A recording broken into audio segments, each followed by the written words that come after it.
যাহা বলিব সত্য বলিব। ভুল শুদ্ধ মিলিয়েই মানুষ। আপনি যখন ভুল করেন আপনার বিবেক তখন ঘুমিয়ে থাকে।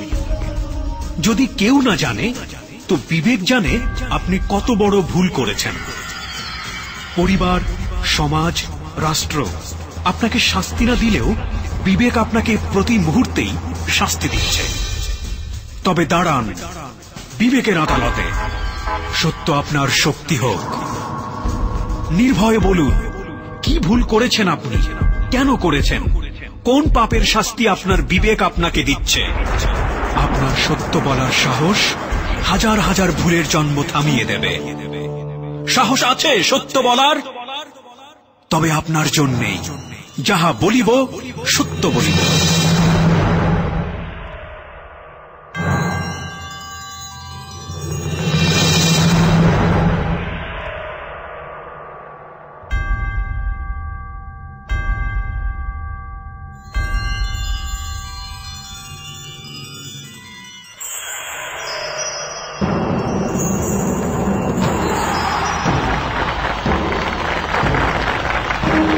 প্রিয় শ্রোতা, রবিবারের রাতে 11:20 হচ্ছে সময়। এই মুহূর্তে আপনারা সবাই শুনছেন যাহা বলিব সত্য বলিব এবিসি রেডিও FM 89.2। ধীরে ধীরে পর্দা উঠছে যাহা বলিব সত্য বলিব, এবং এখন থেকে শুরু করে রাত 2টা পর্যন্ত আপনার সঙ্গে রয়েছি আমি আরজে কিবরিয়া এবং আমার টিম মেম্বাররা আরজে সুমন ও সাউন্ড এডিটর মঞ্জু। যাহা বলিব সত্য বলিব এমন একটি প্ল্যাটফর্ম যেখানে এসে মানুষ তার জীবনের অপরাধ বোধ এবং ভুলগুলো স্বীকার করে। আজকে কোন বন্ধুটি আমাদের সঙ্গে রয়েছেন যিনি তার জীবনের ভুল এবং অপরাধ নিয়ে লাখো মানুষের মুখোমুখি হবেন, চলুন প্রথমেই আমরা জেনে নেই আরজে সুমনের কাছ থেকে। যাহা বলিব সত্য বলিব।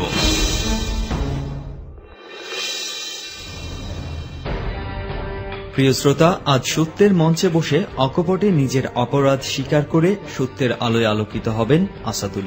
ঈশ্বরগঞ্জের ছেলে সে। 3 ভাইয়ের মধ্যে সবার ছোট আসাদুল। বয়সও খুব একটা বেশি নয়। ছোটবেলা থেকেই মিষ্টি খেতে ভালোবাসেন। মিষ্টি পেলে সব দুঃখ ভুলে যেতেন। নিজের মধ্যে ডুবে থাকতেই বেশ ভালোবাসেন। তার নিজস্ব একটা চিন্তার দুনিয়া আছে, যে দুনিয়ায় গান আর বিভিন্ন বই তার সঙ্গী। এ দুটো হলেই ঘন্টার পর ঘন্টা সময় পার করে দিতে পারেন আসাদুল।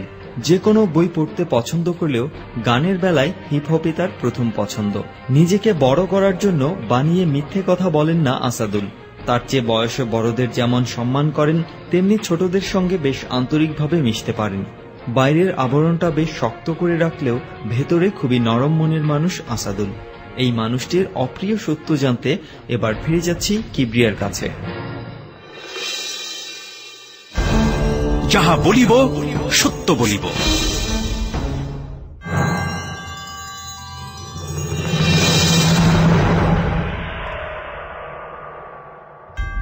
অনেক অনেক ধন্যবাদ সুমন। বন্ধু, আমরা জেনে নিলাম যে আজকে আসাদুল রয়েছে যাহা বলিব সত্য বলিবর আসনে। নিজের জীবনের অপরাধ বোধ এবং ভুল এবং অপ্রিয় সত্যগুলো নিয়ে আসাদুলের কাছে আমরা যাব। তবে তার আগে বলতে চাই, যাহা বলিব সত্য বলিবতে এসে যদি আপনি আপনার জীবনের ভুল এবং অপরাধগুলো স্বীকার করতে চান লাখো মানুষের কাছে, এই অর্থে যে আপনার মতো ভুল এবং অপরাধ সোসাইটিতে আর না হোক, আর কেউ না করুক, আপনার মতো পরিণতি আর কেউ ভোগ না করুক, বিবেকের দংশনে কেউ দংশিত না হোক, তাহলে আসতে পারেন আমাদের যাহা বলিব সত্য বলিবতে। এখানে আসার জন্য নিয়ম হচ্ছে, প্রথমে আপনি লিখবেন ABC স্পেস JBSB স্পেস আপনার নাম, এরপর পাঠিয়ে দেবেন 2221 নম্বরে। পুরো অনুষ্ঠান জুড়ে আপনার জন্য থাকছে SMS পোল। যে কোনো ক্রুশিয়াল মোমেন্টে আমরা SMS পোলের মুখোমুখি হয়ে আপনার বিশ্বাসযোগ্যতার লেভেলটি যাচাই করবার জন্য, এবং আপনি যদি মনে করেন যে ঘটনাটি এখানে প্রস্ফুটিত হচ্ছে, যে ঘটনাটি এখানে মেলে ধরা হচ্ছে তা বিশ্বাসযোগ্য নয়, তাহলে আপনি লিখতে পারেন নো। কিংবা যদি মনে করেন যে ঘটনা ও বলছে সেটা সত্য, আপনার জায়গা থেকে আপনি বিশ্বাস করছেন, তাহলে লিখবেন ইয়েস। এবং যদি মনে করেন যে আপনি কনফিউশনে আছেন, তাহলে লিখবেন নো কমেন্টস। আর প্রিয় শ্রোতা, আমাদের এই অনুষ্ঠানে থাকেন এই সমাজেরই একজন সুধীজন বিশেষজ্ঞ, যিনি আমাদের এক্সপার্ট প্যানেলের মেম্বার। তো আজকে পুরো অনুষ্ঠান শোনার জন্য আমাদের সাথে রয়েছেন জাতীয় মানসিক স্বাস্থ্য ইনস্টিটিউটের প্রফেসর ডক্টর তাজুল ইসলাম, যিনি আসাদুল আলমের জীবনের অপ্রিয় সত্যগুলো শুনবেন এবং তিনি তার জায়গাটি থেকে এটার সোশ্যাল প্রেক্ষাপট এবং আসাদুলের জীবনের অপ্রিয় সত্যগুলো জন্মের পেছনের কারণ এবং এটার পরিণতি, এটার সায়েন্টিফিক লজিক কি হতে পারে, এটার সোশ্যাল ব্যাকগ্রাউন্ড কি হতে পারে, সবকিছু তিনি ব্যাখ্যা করবেন। প্রথমেই আমি তার সঙ্গে একটু ফোনে কথা বলে নিতে চাই। ডক্টর তাজুল ইসলাম, আপনি কি আমাদেরকে শুনতে পাচ্ছেন? জি, আমি আপনাকে শুনতেছি। আমরা আশা করছি যে পুরো অনুষ্ঠান আপনি আমাদের সঙ্গে থাকবেন লাইভ এবং আমাদেরকে শুনে আপনার মূল্যবান মতামত আপনি প্রদান করবেন। জি, ইনশাআল্লাহ আমি আপনাদের সঙ্গে আছি। অনেক অনেক ধন্যবাদ আমাদের সাথে থাকবার জন্য। প্রিয় শ্রোতা, আমরা কথা না বাড়িয়ে সরাসরি চলে যেতে চাই আসাদুলের কাছে, এবং আসাদুল আলমকে আমি প্রথমেই যে প্রশ্নটি করব, সবসময় করে থাকি, যে রেডিওর ইতিহাসে সবচাইতে চ্যালেঞ্জিং রিয়েলিটি শো হচ্ছে যাহা বলিব সত্য বলিব। এরকম একটি অনুষ্ঠানে আসার পেছনে আমরা মনে করি নিজের বিবেকের জায়গাটি অনেক বেশি জাগ্রত হওয়া প্রয়োজন। সেটা যে কোনো ভাবেই হতে পারে। কেউ হয়তো বন্ধুর দ্বারা হয়, কেউ হয়তো যাহা বলিব সত্য বলিব অনুষ্ঠান শুনে হয়, কিংবা কেউ হয়তো বা নিজের ঘরের মানুষটির দ্বারা হয়, কিংবা কোনো ঘটনার প্রেক্ষাপটে হয়। তো আপনি যে বিবেক বোধ থেকে আজকে এখানে এসছেন, সেই বিবেক জাগানোর কাজটি কে করেছে? আমার ওয়াইফ। আপনার স্ত্রী? হ্যাঁ। কি বলতো সে আপনাকে? আমি তার সাথে আমার যখন বিবাহ হয় তারপর থেকে আমি তারে আমার পিছনের লাইফ গুলো একটু একটু করে ঘটনা টাচ করাতে থাকি। পরবর্তীতে একদিন লং স্টোরি এটাই শোনাই। জি।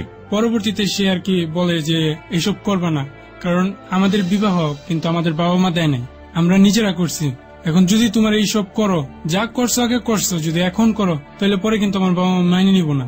এইভাবে তারপর বিভিন্ন ভাবে। তার মানে আপনি অতীত জীবনে যা করেছিলেন সেটা শোনার পরে আপনার স্ত্রী আপনার কাছ থেকে দূরে সরে যায়নি? না, আপনাকে প্রতি মুহূর্তে সংশোধন করার চেষ্টা করেছে। হ্যাঁ। আপনি বিয়ে করেছেন কবে? আমি বিবাহ করেছি গত বছরের জুনের 12 তারিখ। তারপর থেকে আপনি এই ধরনের আপনার জীবনের যে অপ্রিয় সত্যগুলো আজকে স্বীকার করবেন, সেগুলো কি আর হয়েছে? তারপরেও একবার হয়েছে। একবার হয়েছে। আগে যেভাবে করতেন, বিয়ের পরে কি ঠিক একইভাবে করছেন, নাকি তুলনামূলকভাবে অনেক কমে গেছে? শুধুমাত্র একবার, বিয়ের পরে শুধুমাত্র একবার হয়েছে। প্রিয় শ্রোতা, আমরা বিশ্বাস করি যে কোনো জিনিস দেখেই একজন বিবেকবান মানুষের মধ্যে বিবেক জেগে যেতে পারে। কারণ যারা ভুল করেন, যারা অপরাধ করেন, প্রত্যেকেই বিবেক নিয়ে দুনিয়াতে চলছেন। সেই বিবেকটি হয়তোবা ঘুমন্ত আছে। সেই ঘুমন্ত বিবেক যে কোনো ঘটনার প্রেক্ষাপটে জেগে যেতে পারে, এবং এই বিবেকটি যারা জাগান তারা সমাজের অত্যন্ত গুরুত্বপূর্ণ জন। আজকে আসাদুল তার বিবেক বোধের জায়গা থেকে যাহা বলিব সত্য বলিবর আসনে বসেছে, এবং এই বিবেকটি জাগ্রত করেছে তার স্ত্রী। আমরা অনুষ্ঠানের শুরুতেই তার সাথে একটু ফোনে কথা বলতে চাই।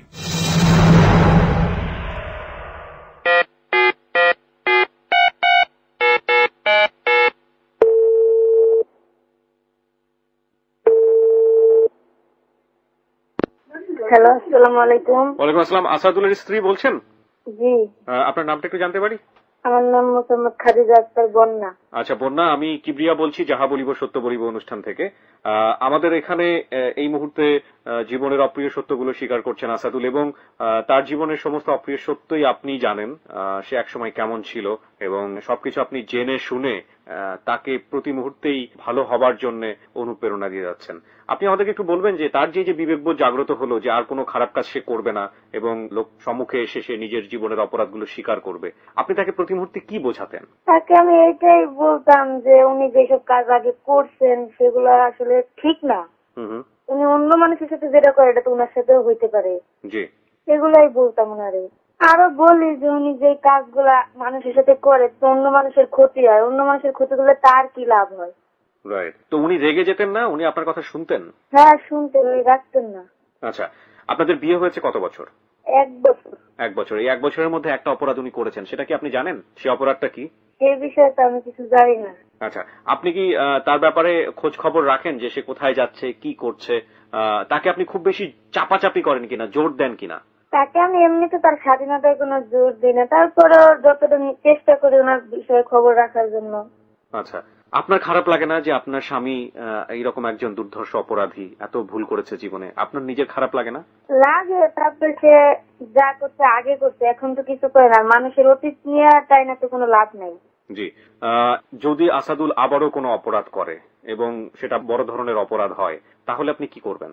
যদি ভবিষ্যতে কোনোদিন এরকম করে, আমার যতটুকু সম্ভব আবার ওনাকে বোঝাবো যেন এরকম জানেন না করে, তাই তো? জি খাদিজা, আপনাকে অনেক অনেক ধন্যবাদ আমাদেরকে সময় দেওয়ার জন্য। আপনাদেরকেও ধন্যবাদ। আসাদুল, আপনার স্ত্রীর কাছ থেকে শুনলাম, পুরো বিষয়টি আমরা পরিষ্কার নয়। আমাদের এই অনুষ্ঠানে যাহা বলিব সত্য বলিবতে আমরা অপ্রিয় সত্যগুলো রিভিল করি 3টি ভাগে। একটা হচ্ছে যে অপরাধ করেছেন আপনি, সেটার পেছনের কারণটা কি, অপরাধটা আসলে কি, এবং অপরাধের পরিণতি কি। আমি ব্যাকগ্রাউন্ড থেকে শুরু করতে চাই, আপনি শুরু করতে পারেন। প্রিয় শ্রোতা, শুরু হচ্ছে যাহা বলিব সত্য বলিবর মূল পর্ব।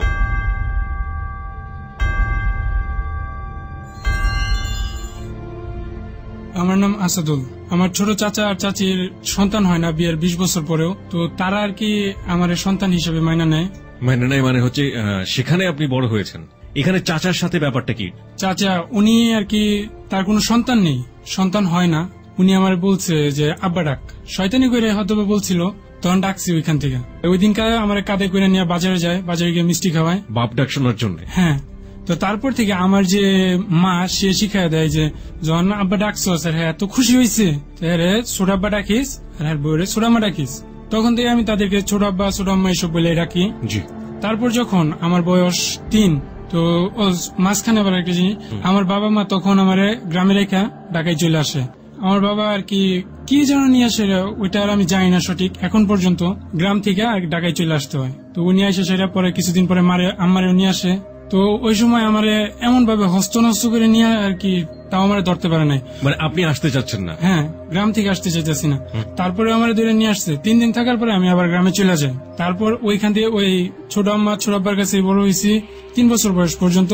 তারপরে আবার আমার এখানে নিয়ে আসা হয়। আমার বলা হয়েছিল আর আমার মারে আমার বাবা এতটুকু প্রতিশ্রুতি দিছিল যে ওইখানে যাবা ঢাকা শহর, সমস্যা নাই, তোমার কাজ হইবে শুধুমাত্র ঘরটা গুছায় রাখা, তোমার পোলার হলে তুমি স্কুলে যাবে, স্কুলতে আনবা, আর কিছুই না। আমার মাও অনেক গ্রামের মেয়ে, বেশি কিছু। আপনার বাবা হঠাৎ করে কেন ঢাকাতে আসলেন বা আসার চিন্তা ভাবনা করলেন? এটার কারণটা আমি সঠিক জানি না। পরবর্তীতে আপনি জেনেছেন? না, পরবর্তীতে আপনি জানেননি। ওকে, আপনাদের কোন আত্মীয় স্বজন কি ঢাকায় ছিল?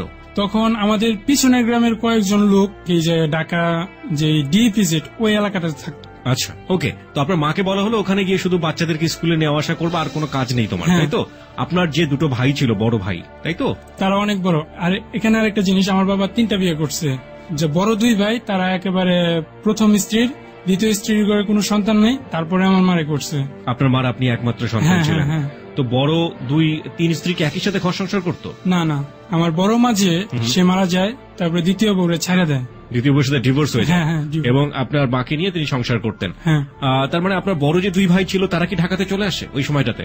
ওই সময়টাতে আমার বড় ভাই যে সে তার নানির বাড়িতে থাকতো, আর মেজো যে সে আসতো, এখানে আসতো, আবার বাড়িতে থাকতো।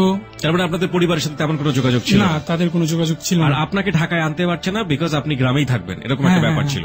ওকে, তারপর আমার গ্রাম থেকে এখানে নিয়ে আসে।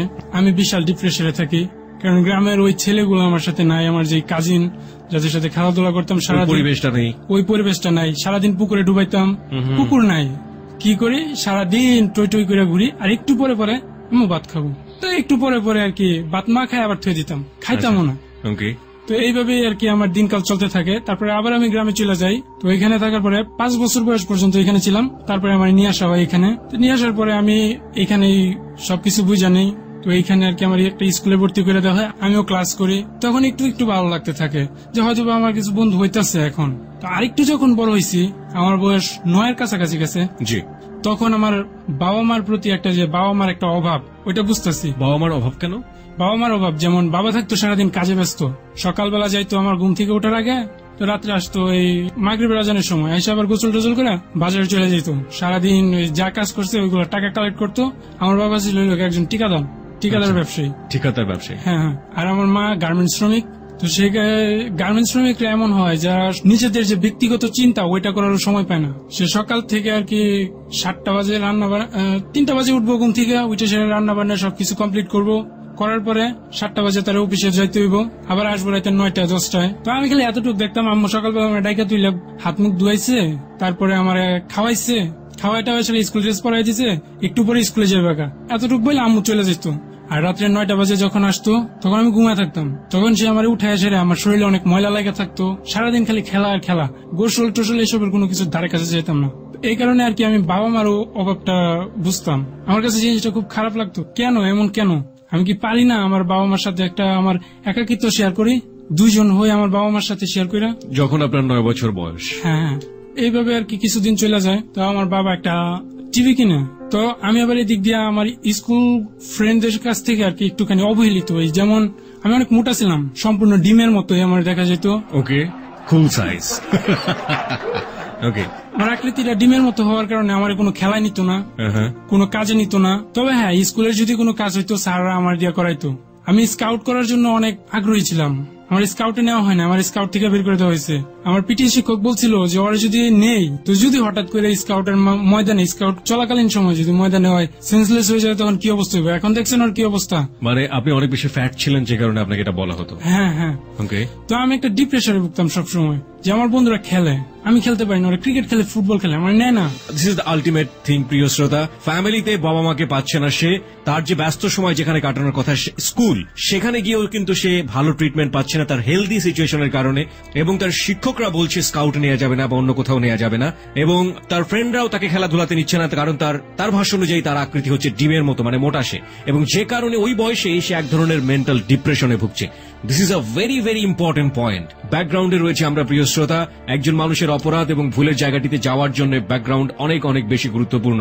আপনারা সবাই শুনছেন যাহা বলিব সত্য বলিব, এবিসি রেডিও FM 89.2। হ্যাঁ, তারপর ওই আমাদের ঘরে যখন টিভি আনে, তো আমি কই বাইরে কি সারাটা দিব, সবাই আমার নিয়ে এই ধরনের কৌতুক শুরু করে দেয়, তো ওইখানে যাওয়াটা আমার জন্য ঠিক হবে না। তা আমি ঘরের ভিতরে বসে বসে টিভি দেখি আর সময় কাটাই, বই পড়ি। তা বই পড়তাম কি, 3 টাকা দিয়া বই কিনতে পাওয়া যেত, গল্পের বই, ওইসব কিনা নিয়ে এসে আম্মুর কাছে টাকা নিতাম, 5 টাকা 10 টাকা, ওইগুলো দিয়ে ওই বই কিনে নিয়ে ঘর একেবারে বইরা ধুয়ে দিতাম, ম্যাগাজিন গুলা পড়তাম, এভাবে আমার সময় কাটতো।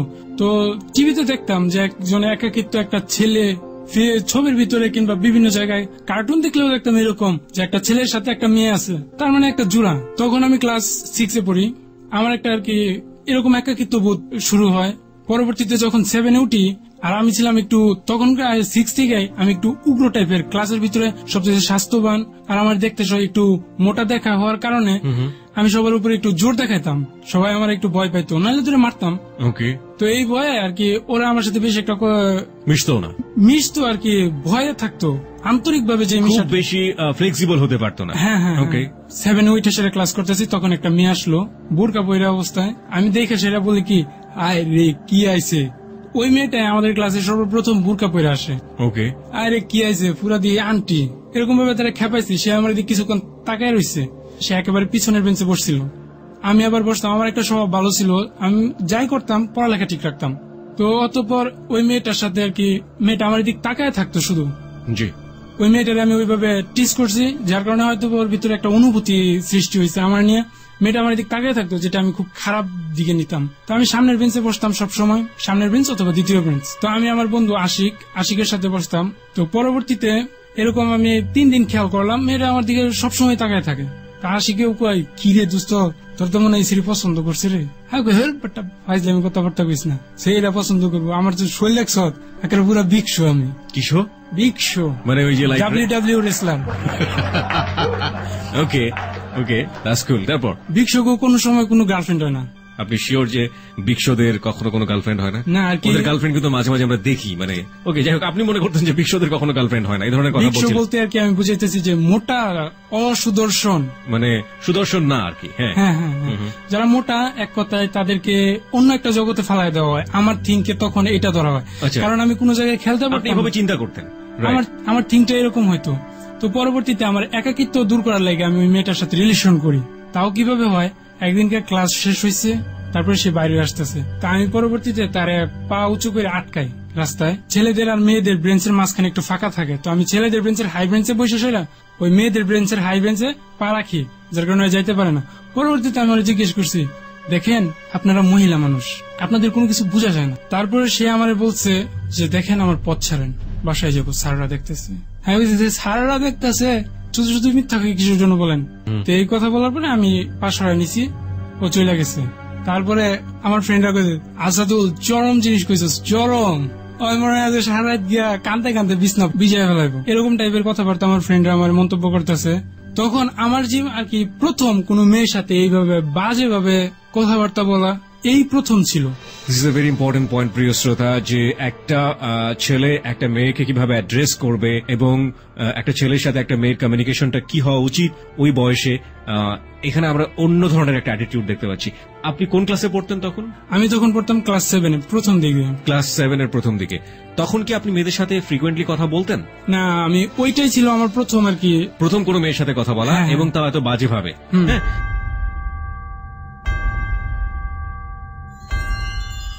প্রিয় শ্রোতা, আমরা এই জায়গাটায় ছোট্ট একটা বিরতি নিতে চাই। আমরা একটা বিষয় নোটিশ করছি আপনাকে, সেটা হচ্ছে যে আজকে যে এখানে আছে আসাদুলের জীবনের যে অপ্রিয় সত্য বা অপরাধ বোধ, সেটার ব্যাকগ্রাউন্ডে রয়েছে আমরা সবসময় বলে থাকি একটা অপরাধ কিংবা একটা ভুলের জন্ম আপনা আপনি হয় না, সেটার পেছনে শক্তিশালী ব্যাকগ্রাউন্ড লাগে। আমরা সেই ব্যাকগ্রাউন্ডে রয়েছি। আসাদুলের শৈশব নিঃসন্দেহে খুব বেশি সহনীয় শৈশব নয়, এবং আমরা বিশ্বাস করি এই ঢাকা শহরে বড় হওয়া কিংবা বাংলাদেশের আনাচে কানাচেতে বড় হওয়া এরকম অনেক শিশুই রয়েছে যাদের শৈশব আসাদুলের মতো। প্রিয় শ্রোতা, আমরা 3 মিনিটের বিজ্ঞাপন বিরতি নিচ্ছি। 3 মিনিট পরেই আমরা আবারও ফিরে আসবো যাহা বলিব সত্য বলিবতে। এবং যদি আমরা বের করতে না পারি তাহলে আমরা গল্পটি স্টপ করে দেই। এবং সেক্ষেত্রে আমি সবাইকে রিকোয়েস্ট করবো SMS পোল দেবার সঙ্গে সঙ্গেই আপনি SMS পোলে অংশগ্রহণ করে আপনার মতামত জানিয়ে দেবেন ইয়েস, নো কিংবা নো কমেন্টস এর মাধ্যমে। প্রিয় শ্রোতা, আমি ফিরছি আসাদুলের কাছে। হ্যাঁ, আসাদুল যে জায়গাটাতে ছিলাম, আপনি বলছেন যে প্রথম একটা মেয়ের সাথে আমি কথা বললাম ক্লাস 7-এ পড়ার সময়, এবং সেই আচরণটাও খুব ভালো কোনো আচরণ ছিল না। মেয়েটার নাম কি ছিল? মেয়েটার নাম ছিল নুপুর। ওকে, তারপর? ওই মেয়েটা 3 দিন আর কি আমার স্কুলে আসে নাই। পরবর্তী 3 দিন পরে যখন আসছে, তখন তা আগে যে এরকম ভাবে আমার দিকে তাকিয়ে থাকতো, একটু গ্যাপ দিত, কিন্তু ওই 3 দিন পরে যে আসার পর থেকে যেভাবে তাকিয়ে থাকতো, একটুখানি সময়ের জন্য গ্যাপ দিত না। চোখের পলক আমার মনে হয় কেউ ফালাইতো না, এমন ভাবে আমার দিক তাকিয়ে থাকতো। তো আমার কাছে খুব খারাপ লাগে। তো ও ওই দিনকে বসছিল 4th নাম্বার বেঞ্চে, আমি সরাসরি উইটা সেরা চলে যাই 5ম বেঞ্চে, যেন আমার দেখতে না পারে। কিন্তু তারপরেও সে গার ঘুরায় সেরা আমার দেখতে থাকতো। ওই দিন রাত্রে আমি চিন্তা করতে থাকি যে একটা মেয়ে আমার দিকে তাকায় থাকে। এমন সময় আর কি আমার ভিতরে এমন একটা ফিলিংস আসলো যে আমি তো একলা, সারাদিন একা থাকি, হয়তোবা এই মেয়েটাই আসছে আমার জীবনে, আমার সাথে থাকবে, আমার একাকিত্ব সময়টা বাক করে নিব। স্কুলে একটা সিস্টেম ছিল ডে কেয়ার, সারাদিন স্কুলে থাকতে হইতো, তারপরে আবার 2টা প্রাইভেট পড়তাম আমি স্কুলেই। তো দেখা যেত কি আমার সারাটা দিনই স্কুলে কাটতো। ওই সময়টা আমার খুব ভালো লাগতো, কারণ আমার মনের ভাব প্রকাশ করার জন্য কেউ ছিল, কেউ আমার কথা শুনতো। তো ওই মেয়েটারে আমি তখন প্রপোজ করি ডিরেক্টলি। তাও খুব ভয়ানক ভাবে। আমার ব্যাগের ভিতরে সব সময় screw driver, tester, cutting plus এগুলো থাকতো। কস্টিপ কেন থাকতো? কারণ আমার বাবা আর মা, তাদের কাছ থেকে আমি পর্যাপ্ত পরিমাণে টাকা পাইতাম না। তো পরবর্তীতে আমি আর কি যে টাকাটা আমার খরচ করার লেগে, তো অনেক সময় দেখা যেত কি অনেকে আমাকে একটা কাজের অফার দিত যে আমার বাসায় ফ্যানটা লাগাই দিতে হইব, একটু লাগাই দিও, আমার এই জায়গায় একটা ওয়ালটা একটু গর্ত করে এদিকে একটা তার টানিয়ে দিতে হইব, দিও। এই কাজগুলোই আমি করতাম। তো এই কারণে এগুলো আমার কাছে সবসময় থাকতো। তো স্ক্রু ড্রাইভারটা নিয়ে আসে সরাসরি আমি যে কারেন্টের সকেট যেটা, ওইটার ভিতরে স্ক্রু ড্রাইভারটা ঢুকানোর আগে তারা বলি আমি তোমারে ভালোবাসি, তুমি আমারে ভালোবাসো কি না? যদি না বাসো তাহলে আমি এখনই মারা যাবো, বলো। প্রথম অ্যাপ্রোচই আপনি এভাবে অ্যাপ্রোচ করেন? হ্যাঁ। আপনি এটা কারোর কাছ থেকে শিখেছিলেন? না, আমার মস্তিষ্ক নিয়ে আমি সারাদিন একা একা খেলতাম। আমি কারোর সাথে কোনো কথা বলতাম না। আমার শুধুমাত্র কিছু গল্পের বই ছিল, হীরামন্তুতার কাহিনী, রাজা বাদশার কাহিনী, রূপকথার কাহিনী, শেক্সপিয়র কিংবা বড় বড় নামি দামি লেখক বইও পড়তাম না, রূপকথায় সারাদিন থাকতাম। তো নিজের মস্তিষ্ক থেকে এটাই বুদ্ধি আসে যে এইভাবে করলে হয়তো কিছু একটা হবে। আর মেয়েটা তো আমার দিকে সারাদিন তাকাই থাকে। ওকে, আমি চিন্তা করি হয়তো বা অ্যান্সারটা হ্যাঁ বুঝতে আসবো, তা আমি সরাসরি রিস্ক নিয়ে ফেলাই। তো মেয়েটা 3 পর্যন্ত গুনলাম, কিন্তু মেয়েটা কিছুই বলতেছে না। তারপরে আমি সরাসরি স্ক্রু ড্রাইভারটা দইরা, যে সিলভার সাইডটা ওইটা দইরা সেটা কারেন্টের সকেটের ভিতরে ঢুকিয়ে দিই। কারেন্টের শর্ট খাই প্রায় 3 মিনিটের মতো, খাওয়ার পরে আবার এটা ছাইরা ফেলাই। আমার আবার একটা বদভ্যাস ছিল, আমার পায়ে তখন কেস ছিল, কেস থাকা অবস্থায় বেশি একটা কিছু অ্যাকশন করে না। আর আমি আমার ক্লাসের ছেলেদের বন্ধু বান্ধবদেরকে একটু ভয় দেখাইতাম। পিছনে সকেটের ভিতরে আঙ্গুল দিয়ে সেরা, বেঞ্চের কাঠের বেঞ্চের উপরে বসতাম, পিছনে সকেটে আঙ্গুল দিয়ে সেরা ওগুলোকে হ্যান্ডশেক করতাম। তো ওরাও ঝটকা খেত, আমিও ঝটকা খেতাম। কারণ আমার শরীরে এটা শুয়ে গেছে, কারণ আমি কারেন্টের কাজ করি, ছোটখাটো একটু ঝটকা এটা আমি শুয়ে নিতে পারি। তারপরে আপনি বলতে চাচ্ছেন যে আপনি 3 মিনিট ভাবে ছিলেন ওখানে? হ্যাঁ, 3 মিনিটের মতোই আমি ছিলাম। ওকে প্রিয় শ্রোতা, আমরা এই জায়গাটায় একটা SMS পোল আপনাদেরকে দিতে চাই। ও যেটা দাবি করছে যে আমি এমন একটা সিস্টেম জানতাম যে সিস্টেমে আলটিমেটলি শকটা আসলে ওরকম শক না, এবং এই শকটা আসলে খুব নর্মাল লেভেলের শক। এটা যেহেতু আমি ইলেকট্রিক কাজ করতাম, সুতরাং এটা কখনো শক মনে হতো, কখনো শক মনে হতো না। কিন্তু 3 মিনিট যদি একটা মানুষ ইলেকট্রিক শকের মধ্যে থাকে তাহলে সে রীতিমতো শক খেয়ে মরে পুড়ে যাওয়ার কথা, তাই না? কিন্তু ও বলছে 3 মিনিট আমি এটা ছিলাম। কতটুকু বিশ্বাসযোগ্য মনে হচ্ছে আপনাদের কাছে? আপনি যদি মনে করেন ও যেটা বলছে সেটা মেনে নেওয়া যায় and this is possible for electrician, তাহলে আপনি যেটা লিখবেন ইয়েস। আর যদি মনে করেন this is unbelievable, তাহলে আপনি লিখবেন নো। এবং যদি মনে করেন যে আপনি নিজের জায়গাতে কনফিউজ, তাহলে আপনি লিখবেন নো কমেন্টস। আপনি এক্ষুনি ঝটপট লিখে পাঠিয়ে দেবেন 2221 নম্বরে। তবে পাঠানোর নিয়মটা হচ্ছে প্রথমে লিখতে হবে ABC স্পেস ইয়েস অথবা নো, এরপর পাঠিয়ে দেবেন 2221 নম্বরে। একটু পরে আমরা কম্পিউটারের কাছ থেকে জেনে নেব SMS পোলের রেজাল্ট। ওকে, হ্যাঁ, তারপর উনি কি বললো? ও কোনো কথাই বলে না, ও একেবারেই চুপ। তো চুপ, তারপরে আমি চিন্তা করলাম হয়তো ওই জিনিসটা বুঝতে পারছে যে আমার সংযোগটা মাটির সাথে নাই বিদায় ও আর কি এরকমটা। পরবর্তীতে আমি পানি ডালি আমার পায়ের ভিতরে, পানি ডালার পরে পরবর্তীতে আমি বলতেছি এখন দিলে আমার কি অবস্থা হইব তা তো তুমি বুঝোই। এই কথা বলছি তো রিয়াজ জামের ছেলেটা করছে কি আমার ওইখান থেকে টান্দা সরাই ফেলাইছে। তো ভাই কি করতেছো তুমি? ও আমার আবার বড় ভাই সম্বোধন করতো। তো ভাই কি করতেছো এটা? আমার মাই তো কাইন্দা মরে যাবো গা, তুমি তাড়াতাড়ি আমাকে বাসাইলো। পরে ওর বাসায় গিয়ে সেরা ঘন্টাখানিক রেস্ট নেওয়ার পরে এই ঘটনা পুরো স্কুল ছড়াছড়ি হয়ে যায়। আসলে এরকম একটা কাজ করছে সবাই। আর আমার একটা জিনিস কি, আমার অ্যাটিটিউডটা এমন ছিল, আমি কোনো মেয়েদের সাথে কথা বলতাম না সহজে, কোনো মেয়ের সাথে মেলামেশা করতাম না। তো অনেক সময় হয়তো বা আমার অজান্তে কোনো কিছু মেয়ে যারা আমার অনেক পছন্দ করতো। তো পরবর্তীতে এই ঘটনার পরেই আমি বুঝতে পারি যে মেয়েরা আমার কতটুকু চয়েস করতো। আমার সিনিয়র ক্লাসের কিছু মেয়েরা আমার সাথে ফ্রেন্ডশিপ করে। তো তার কিছুদিন পর প্রায় 3 মাস আমাদের পরীক্ষা, প্রথম সাময়িক পরীক্ষা শুরু। তো ওই সময় আবার আমি ওর সম্মুখীন হই যে তোমার আমি এরকম একটা প্রশ্ন করছিলাম, তুমি আমার উত্তর দাও নাই কে? ও তখনও কোনো কথা বলে না, চুপ করে চলে গেছে, আমার ধাক্কা মেরে ফেলাই দিয়ে। পরবর্তীতে কই যে তারা তোমার খবর আছে। তখন আমরা আবার একটা ক্লাব করছিলাম। তো যখন 7-এ উঠি তখন আমাদের সাথে একটা ছেলে আসছিল, নাম Shakil. Okay, Shakil, Shafiq, Sohel, Sayeed, code name Simon. আমরা এক একজন এক একটা কোড নেম ইউজ করতাম আমাদের ক্লাবের ভিতরে। আর কি ক্লাবটা এমন ছিল, তখন আমরা প্রথম হিপ হপ শুনি। হিপ হপের ভিতরে চুরি চাপাটি, রামপুরি বাইর কর, পাইপ গান, শর্ট গান, হাতুলের জল, এই ধরনের কথা বল। হিপ হপ মানে হয়তো মারামারি। আমি একটু জানতে চাই যে আলটিমেটলি আপনি হিপ হপ শুনতেন মানে কি ক্লাবে হিপ হপ বাজানো হতো নাকি ক্লাবটা কিসের ছিল? ক্লাবটা ছিল লোকের শয়তানের, এখানে বসে সারাদিন গাঁজা খাওয়া হইতো। তবে আমি তখন গাঁজা খাই না। ক্লাবটা কেন গঠন করলেন? এটা গঠন করছে আমাদের ভিতরে একটা গ্রুপ সৃষ্টি হয়, যে এলাকার এই গ্রুপ জানিপারপুত গ্রুপ। কি গ্রুপ? জানিপারপুত মানে হয়েছিল এটা জানি পাওয়ার বাবার নাম, জানিপারপুতের গ্রুপ। হ্যাঁ, জানিপারপুতের গ্রুপ, তারপর হেলাল গ্রুপ, এরকম কিছু গ্রুপ ছিল আর কি। পবনাটিকা গ্রুপ, আচ্ছা এরকম কিছু গ্রুপ ছিল। আর আমি ছিলাম SSMC নামের একটা গ্রুপের সাথে, যেটা আমরা পরবর্তীতে ক্লাব করি, যেটার কোড নেম থাকে SSMC। হ্যাঁ, আচ্ছা আপনাদের কাজটা কি ছিল? মানে একটা গ্রুপ আর একটা গ্রুপের সাথে মারামারি করা? হ্যাঁ, এটাই। আমাদেরকে কেউ কিছু বলতে পারবো না, আমাদের প্রথম রুল ছিল এটা। আচ্ছা, এই যে গ্রুপগুলো আপনারা করছেন, আপনি ক্লাস 7-এ পড়তেন তখন। হ্যাঁ, আপনার সাথে যারা ছিল তারা কোন ক্লাসে পড়তো বা কত বয়সী ছিল? শাকিল আমার ক্লাসের ছিল, সাইদও আমার ক্লাসের ছিল, কিন্তু ওই এক ক্লাস লাভ দিছে। সোহেল আর শফিক তারা আমার থেকে 1 বছর সিনিয়র ছিল। এই সব কিশোর ছেলে মেয়ে মিলে একটা গ্রুপ করেছেন? হ্যাঁ। ওকে, কি শুনতেন আপনারা? হিপ হপ, র‍্যাপ শুনতেন? Okay fine.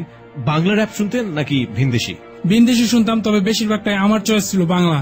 ব্ল্যাক জ্যাং, দেশি এমসি, এইসব হিপ হপই আমি শুনতাম বেশি। তো র‍্যাপ শুনলে আর কি আমার শরীরটা এমন মনে হইতো যে রক্ত গরম করে, আমার শরীরে রক্ত চলাচল বৃদ্ধি পাইতো, শরীরে ঘাম ঝরতো। আর যদি কোনো কিছু করতে যেত আমার ভিতরে কোনো ভয় সৃষ্টি হইতো না। তার পরবর্তীতে এই হিপ হপ কানে নিয়ে আসে আর কি আমি এরকম মারামারি করে হেডফোন কানের ভিতরে দিয়ে আসি না, সামনে চারিদিকে মার। তো এরকম ভাবে আমি একটা ভয়ানক মার খাই। এটা হয় আর কি পবনাটেকের গ্রুপের সাথে আমাদের তখন একটা ফ্রেন্ডশিপ হয়ে যায়। পবনাটেকের গ্রুপের একটা ছেলে ছিল শাহাঙ্গীর নামের। তো এই শাহাঙ্গীর পোলাটায় আবার হাসেম কলোনি এলাকার পোলাপানের লগে একটা গ্যাঞ্জামে পড়ে যায়। রপ্তানির জায়গায় একটা সিঙ্গারের দোকান আছে, ওই সিঙ্গারের দোকানে যখন ইপিজেডের অফিসগুলো ছুটি হইতে থাকে তখন ইপিজেডের ওই জায়গায় যারা আছে তারা জানে ওই জায়গায় কি জামটা লাগে। মানুষের জাম সারা পৃথিবীর ভিতরে আমার মনে হয় ওই জায়গাটাতেই লাগে। ওকে, ওইখানে সিঙ্গারা কে কতগুলা খায় তার কোনো হিসাব কিতাব নাই। তো ওই আঙ্কেল আবার আমাদের পরিচিত, যার কারণে ওই শাহাঙ্গী নামের পোলাটা একটু হিসাব রাখছে পাশের কাস্টমারটার। ওই ছেলেটার নাম ছিল সুমন। তো ওই সুমন ছেলেটা সিঙ্গারা খাইছে 5টা, বলতেছে 4টা। তো ও বলছে, এই ভাই আপনি মিথ্যা কথা বলেন কেন, আপনার তো 5টা সিঙ্গারা খেলেন, আমি হিসাব করি নাই। তখন ওই শাহাঙ্গীরেও ধরে দিয়েছে মায়ের। তো পরবর্তীতে এই কথাগুলো যখন আর কি আমাদের ক্লাবে এসে বলা হয়, পবনাটেক গ্রুপ তখন ছিল হয়তো বা কিছুটা দুর্বল, কিংবা কোনো এক কারণে আমাদের সাথে ফ্রেন্ডশিপ, তখন আমাদেরকে এসে শেয়ার করছে এরকম তখন বাদালের পোলাওয়ানে মারছে। তখন শফিক বলল, সে ছিল আমাদের লিডার। তখন সে বলল, আর আমি তারা কিং বলে ডাকতাম ওই সময়, যেহেতু মারছে তোরা আমাকে ভাই ব্রাদার, ধরতে গেলে ক্লাবের ভাই ব্রাদার। আর আমরা ক্লাবের হয়ে হেরে এই জিনিসটা মাইনা নিব না, লগে পেটায় তুই আমি করে বাইরে হইলাম। ওই দিন ছিল সবাই বরাতের রাত, সবাই নামাজ পড়বো, আমরা গেছি মারামারি করতে। যায় সেরাই ওই ছেলেগুলারে পাইছি, পাওয়ার পরে ইচ্ছা রকম মারলো। তো ওরা একটারে দুইটাই থাপড়াইতেছে, যে ছেলেটা হিসাব কিতাব, কিন্তু ওর লোকে যেগুলো আছে ওইগুলো সাইড দিয়ে বের হয়ে আসতেছে। আমি জিনিসটা খেয়াল করি, করার পরে অগরে দইরা আবার মাঝখানে নিছি, নিয়ে আসে আমার পকেটে তখন সবসময় ব্লেড থাকতো। ব্লেড দিয়া আমি 4 জনের কিভাবে পুষ দিতেছি, অগর শরীরে কোথায় লাগতেছে ওইটাও আমার দেখার বিষয় না। আমার কথা হইলে কি এবার মারতে হইব, একজনের পাশে একেবারে কুচি করে ফেলেছিলাম। তো ওইটা নিয়ে সেটা বিশাল একটা কিছু পরবর্তী দিনে বিচার হয়। বিচার করব হামজাটাকে। হামজা এটা আমাদের এলাকার বড় ভাই, সে ডিএফিজেড এর ভিতরে আমার মনে হয় উনি সবচাইতে ধনী। তো উনি বিচার করবো, আর উনার বাড়িতে ব্যাচেলার ভাড়া থাকতো ওই ছেলেগুলা। তো এখন আমরা ঘাবড়ে গেলাম। তো আমাদের সাথে একটা ছেলে ছিল, পরে আমরা ডাকতাম গলাকাটা বইলা, কারণ ওর গলায় একটা পুষ আছে। তো তারপর থেকে ওর আর কি উপাধি হয়ে যায় গলাকাটা। তো গলাকাটারে চিনা ফেলাইছে ওই ছেলেটা। গলাকাটার বাড়ি হাসেম কলোনির পাশে। গলাকাটারে দূরে নিয়ে গেছে হামজা ভাইয়ের কাছে। হামজা ভাই বলছে যে ওগরে ধরায় দে, নয়তো আরিফ তুই পুরা ফাইসা যাবে, আমি পুলিশ ডাকমু, তোরে ধরায় দিমু, তুই করছস। আর আরিফের রেকর্ড ওই সময় বিশাল খারাপ ছিল, ওই সবসময় খুন নিয়ে ঘোরাফেরা করতো, ওই ফিটিং ধরতো। আরিফ কি আপনার ফ্রেন্ড ছিল? হ্যাঁ, ও আমাদের ক্লাসেও পড়তো। আপনাদের গ্রুপেরই ছিল? হ্যাঁ হ্যাঁ হ্যাঁ। ওকে। আর আরিফের নাম শুনলে আমার যা মনে হয় আমাদের এলাকায় যতগুলা ছেলে আছে সবার গলা একবার হইলেও শুকাইবো, এতটাই ভয়ানক। কারণ ওর ভিতরে কোনো দয়া মায়া নাই, ও কাউরে মানে না। ও যখন যারা মারতে ইচ্ছে হয় তখন তারই মারে, যেভাবে মারতে ইচ্ছে হয় ওইভাবেই মারে। ওর সাথে শয়তানি করতেও মানুষ ভয় পায়। আরিফকে ধরার পরে এখন আমাদের কাছে আসছে আরিফ, কান্না ভাব যে এরকম অবস্থা হইতেছে। এখন কিন্তু আমি বিশাল বড় একটা সমস্যায় ফাইসার জন্য তখন লাইগা। এখন তোরা কি করবি, স্বেচ্ছায় গিয়ে বিচারে করবি, জরিমানা দিবি, এইটাই ক্লোজ করে দিব হামজা ভাই। আর যদি এটা না করো তাহলে পরবর্তীতে আমরা কিন্তু ফাইসা যাবো। তো তখন শাকিল, শফিক ওরা 2 জন গেছে, আমরা 2 জনই ফেস হবো। শাকিল আর শফিক ছিল ওই সময় ওই এলাকার স্থানীয় পোলাপান, যার কারণে ওরা একটু ছাড় পাইবো। আর আমি ছিলাম ওই লোকিয়া বিদেশি, অন্য এলাকা থেকে এলাকায় আসছি, যার কারণে হয়তো আমার ছাড় দিব না। ওই কারণে ওরা গেছে ওইখানে। যাওয়ার পরে অগ জরিমানা হয়েছে, শাকিলের হয়েছে 26,000 টাকা আর শফিকের হয়েছে 30,000 টাকা। তারপর এটা শুধুমাত্র মেডিকেল খরচ। তারপরে ওদের নাকি ফোন হারায় গেছে, এইটা হয়েছে ওইটা হয়েছে, এরকম বিশাল কিছু কেয়ারফা কইরা সে আরো প্রায় 20,000 টাকার মতো আদায় করছে। সম্পূর্ণ টাকাটা ক্লাব থেকে দেওয়া হয়েছে। ক্লাব মানে আপনাদের ক্লাব থেকে? হ্যাঁ। এত টাকা আপনারা পেলেন কোথায়? এত টাকা বাবা মার কাছ থেকে নেওয়া হইতো। ক্লাবের বয়স তখন কতদিন? মাত্র কয়েকদিন। মাত্র কয়েকদিন আপনারা এত টাকার মালিক হয়ে গেছেন ক্লাবে? আমরা এখানে একজন আমাদের প্রভাবশালী লোক ছিল, সে সাভারের ভিতরে 1 নম্বর ডানবির ব্যক্তি হিসেবে পরিচিত। তার সাথে আমাদের তখন রিলেশন ছিল, অনেক ভালো একটা রিলেশন। ভালো রিলেশন কি জন্য? তিনি তখন চান্স পাইতেছিল সাভারের রাজনীতি করার জন্য, হয়তো বা এমপি নির্বাচনেও চান্স পেয়ে যেতেন তিনি। ওকে। তো তার পোলাপানের দরকার ছিল, আর আমরা ছিলাম তখনকার সময় তার খুব কাছের, তার চোখের সামনে বড় হইতাছি, চলাফেরা করতেছি, যার কারণে ওনার সাথে ভালো একটা রিলেশন ছিল। ক্লাবের উদ্বোধনী দিন আমাদের কনসার্টের জন্য খরচ হয় 46,000 টাকা। তার কাছ থেকে টোটাল সম্ভবত, এটার শিওর অঙ্কটা আমি জানি না, 90 কি 1 লাখের মতো টাকা নেওয়া হয়। এই টাকাটা পরবর্তীতে আপনারা জরিমানার কাছে ব্যবহার করেন? এইখানে ব্যবহার করা হয়।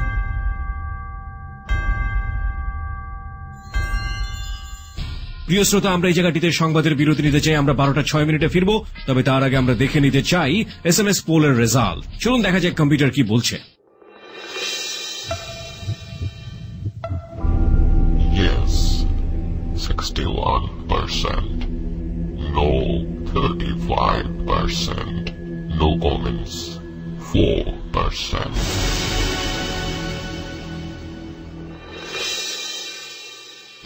কম্পিউটার বলছে 61% ইয়েস, 35% হচ্ছে নো। এবং বুঝতেই পারছেন 35% মানে it's huge amount of number, এবং বাকি 4% হচ্ছে কনফিউশন। ফাইন, কনফিউশন হওয়াটাই স্বাভাবিক, কারণ আমরা সবাই ইলেকট্রিশিয়ান নই। আমাদের ব্যক্তিগত জীবনে আমরা সাধারণত ইলেকট্রিসিটির রকম সকম জানি না, তবে ইলেকট্রিশিয়ান যারা আছেন তারা কোনো না কোনো ভাবে হলেও ব্যাপারটি হয়তো বা করলেও করতে পারেন। বাট আমি বলবো please do not try this at home, because আপনি জানেন না এটা কতটা বিপজ্জনক হতে পারে। বিদ্যুতের সাথে খেলা করা কোনোভাবেই উচিত নয়। জীবনের সমস্ত অপ্রিয় সত্যগুলো শোনার পর তাকে নিয়ে তার যে বৈজ্ঞানিক বিশ্লেষণ সেটা করবেন, এবং একই সাথে আমরা বারবার মনে করিয়ে দিচ্ছি এখানে যারা আসেন তাদেরকে আমরা লাইমলাইটে নিয়ে আসছি এই কারণে যে তাদের মতো অসহনীয় জীবন যেন আপনার না হয়। আমরা সামনে দেখিয়ে দেই যে কি কারণে তারা এইরকম একটা অপরাধের দিকে গিয়েছিল এবং এটার পরিণতি শেষ পর্যন্ত কি হয়েছিল, যে ব্যাকগ্রাউন্ডে আমরা রয়েছি সেটা নিশ্চয়ই আপনি বুঝতে পারছেন যে কতটা অসহনীয় একটা শৈশব, এবং তার ভেতর থেকে সে যে ধীরে ধীরে অন্যায়ের দিকে জড়িয়ে যাচ্ছে, অপরাধের দিকে জড়িয়ে যাচ্ছে, সেটাও খুব বেশি অস্বাভাবিক ছিল না। আমি ফিরতে চাই আসাদুলের কাছে এবং আপনাদের সবাইকে বলছি ওকে দেখতে চাইলে চলে আসতে পারেন আমাদের ফেসবুকে। আমাদের ফেসবুকের ঠিকানা www.facebook.com/abcradiofm89.2। ওকে আসাদুল, আমি জাস্ট একটু পেছন ফিরে যেতে চাই। সেটা হচ্ছে যে আপনি যেই ধরনের কাজকর্মগুলো করতেন, আপনার বাসায় এগুলো জানতো ওই সময়টাতে? এইসব কোনো কিছু বাসায় যেত না, কারণ বাসায় যাওয়ার আগেই আমরা এগুলো দামাচাপা দিয়ে ফেলতাম। তারপরে বিচার থেকে ওই জায়গা থেকে ওরা সব টাকা পয়সা দিয়ে ওই জায়গায় সবকিছু শেষ। তারপরে আমরা আর ওই দিয়ে রপ্তানি যাওয়ার রাস্তাটা ব্যবহার করি না। তো আমি এখন আমার ক্লাসের কথা বলি, তো ওই দিক দিয়ে তো আমি বিশাল কিছু একটা হয়ে গেছি, এরকম মনোভাব আমার। তো তখন মেয়েটা আমি কই যে কিছু একটা করতে হইব। তখন ক্লাবের ভিতরে গিয়ে সেটা বলি এই ঘটনা। তখন শফিক বলে মেয়ে নিয়ে কোনো কাহিনী ক্লাবের ভিতরে হবে না, যেটা তুমি একলা করতে পারো ওইটাই গিয়ে করো, কারণ এটা তোমার পার্সোনাল লাইফ, ক্লাবের সাথে ওইটার কোনোভাবে জড়িত না, এই কথা বলে। তখন সাইদের একটা উদাহরণ দেয়, যদি তা না পারো তাহলে সাইদের মতো করো। সাইদ যেমন করছে, সাইদ কেমন করছে, কতি না কতি না খারাপ দেখ কি করতেছি, ব্লেড বের করে হাতের ভিতরে মারবা পুষ, শিরাটিরা গাইটা যাবো গা, মাই এমনি রাজি হয়ে যাবো গা, পারলে এটি গিয়ে করো। সাইদটা কে ছিল? সাইদ আমাদের ক্লাবের একজন সদস্য। ও এই কাজটা করেছিল? হ্যাঁ, এই উদাহরণটা আর কি আমার দিছে। পরবর্তীতে আমি কই ভাই এত কিছু করা আমার পক্ষে সম্ভব হইব না, কেন এলে তুলে সিরিয়াল বুঝলে, কারণ ক্লাব থেকে তোমার পার্সোনাল জীবনে কোনো সহযোগিতা করা হবে না। যদি তুমি এইভাবে এলাকার কেউ তোমার কিছু বলবা দেখবা আর কি অবস্থা হয়। আচ্ছা ঠিক আছে, তো এখান থেকে আর কোন সহযোগিতা পাইনি। পরে আমি ওই মেয়ের কাছে আর কি গিয়াসেরা একদিন চুপচাপে ওই বাসায় যাইতেছে আর পিছু করছি, পিছন দিয়ে গিয়াসেরা রাস্তায় কেউ নাই। তখন আমি আর বলছি, আচ্ছা আমি এত তোমার পিছনে ঘুরি, তোমার কি একবার একটু আমার দিকে তাকাই দেখতে ইচ্ছা হয় না? আর আমার যেমন হয় তুমি তো আমার ভালোবাসো। মেয়েরা কোনো কথা বলে নাই, চুপ করে বাসায় ঢুকে গেছে। পরবর্তীতে আমি ওইখান থেকে আইসা পড়ি। এইভাবে ঘুরতে ঘুরতে প্রায় ওর ক্লাস 7 এর সময়টুকু সম্পূর্ণটাই শেষ, বার্ষিক পরীক্ষা দিয়ে ফেলছি।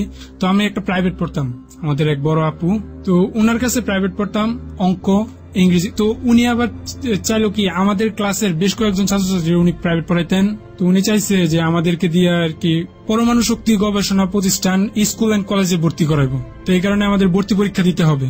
ওকে, তো আমরা ভর্তি পরীক্ষার জন্য প্রস্তুতি নিই, তার কাছে পড়ি। পরবর্তীতে আমি আর ভর্তি পরীক্ষা দেই নাই, ফর্ম কিনি, ফর্ম ফিল আপ করে আর জমা দিই নাই। তো ওরা পরীক্ষা দেয়, ওরা ফেল করে। কারণ আমি দেই নাই এই কারণে, আমি যদি পরীক্ষা দিই আমি জানি আমি টিকা যাবো, কিন্তু নূপুর তো টিকবো না। কারণ নূপুরে যদি একটা প্যাসেজ লিখতো যেটার ভিতরে 15টা লাইনের ভিতরে 30টা বানান ভুল করতো, এরকম অবস্থা।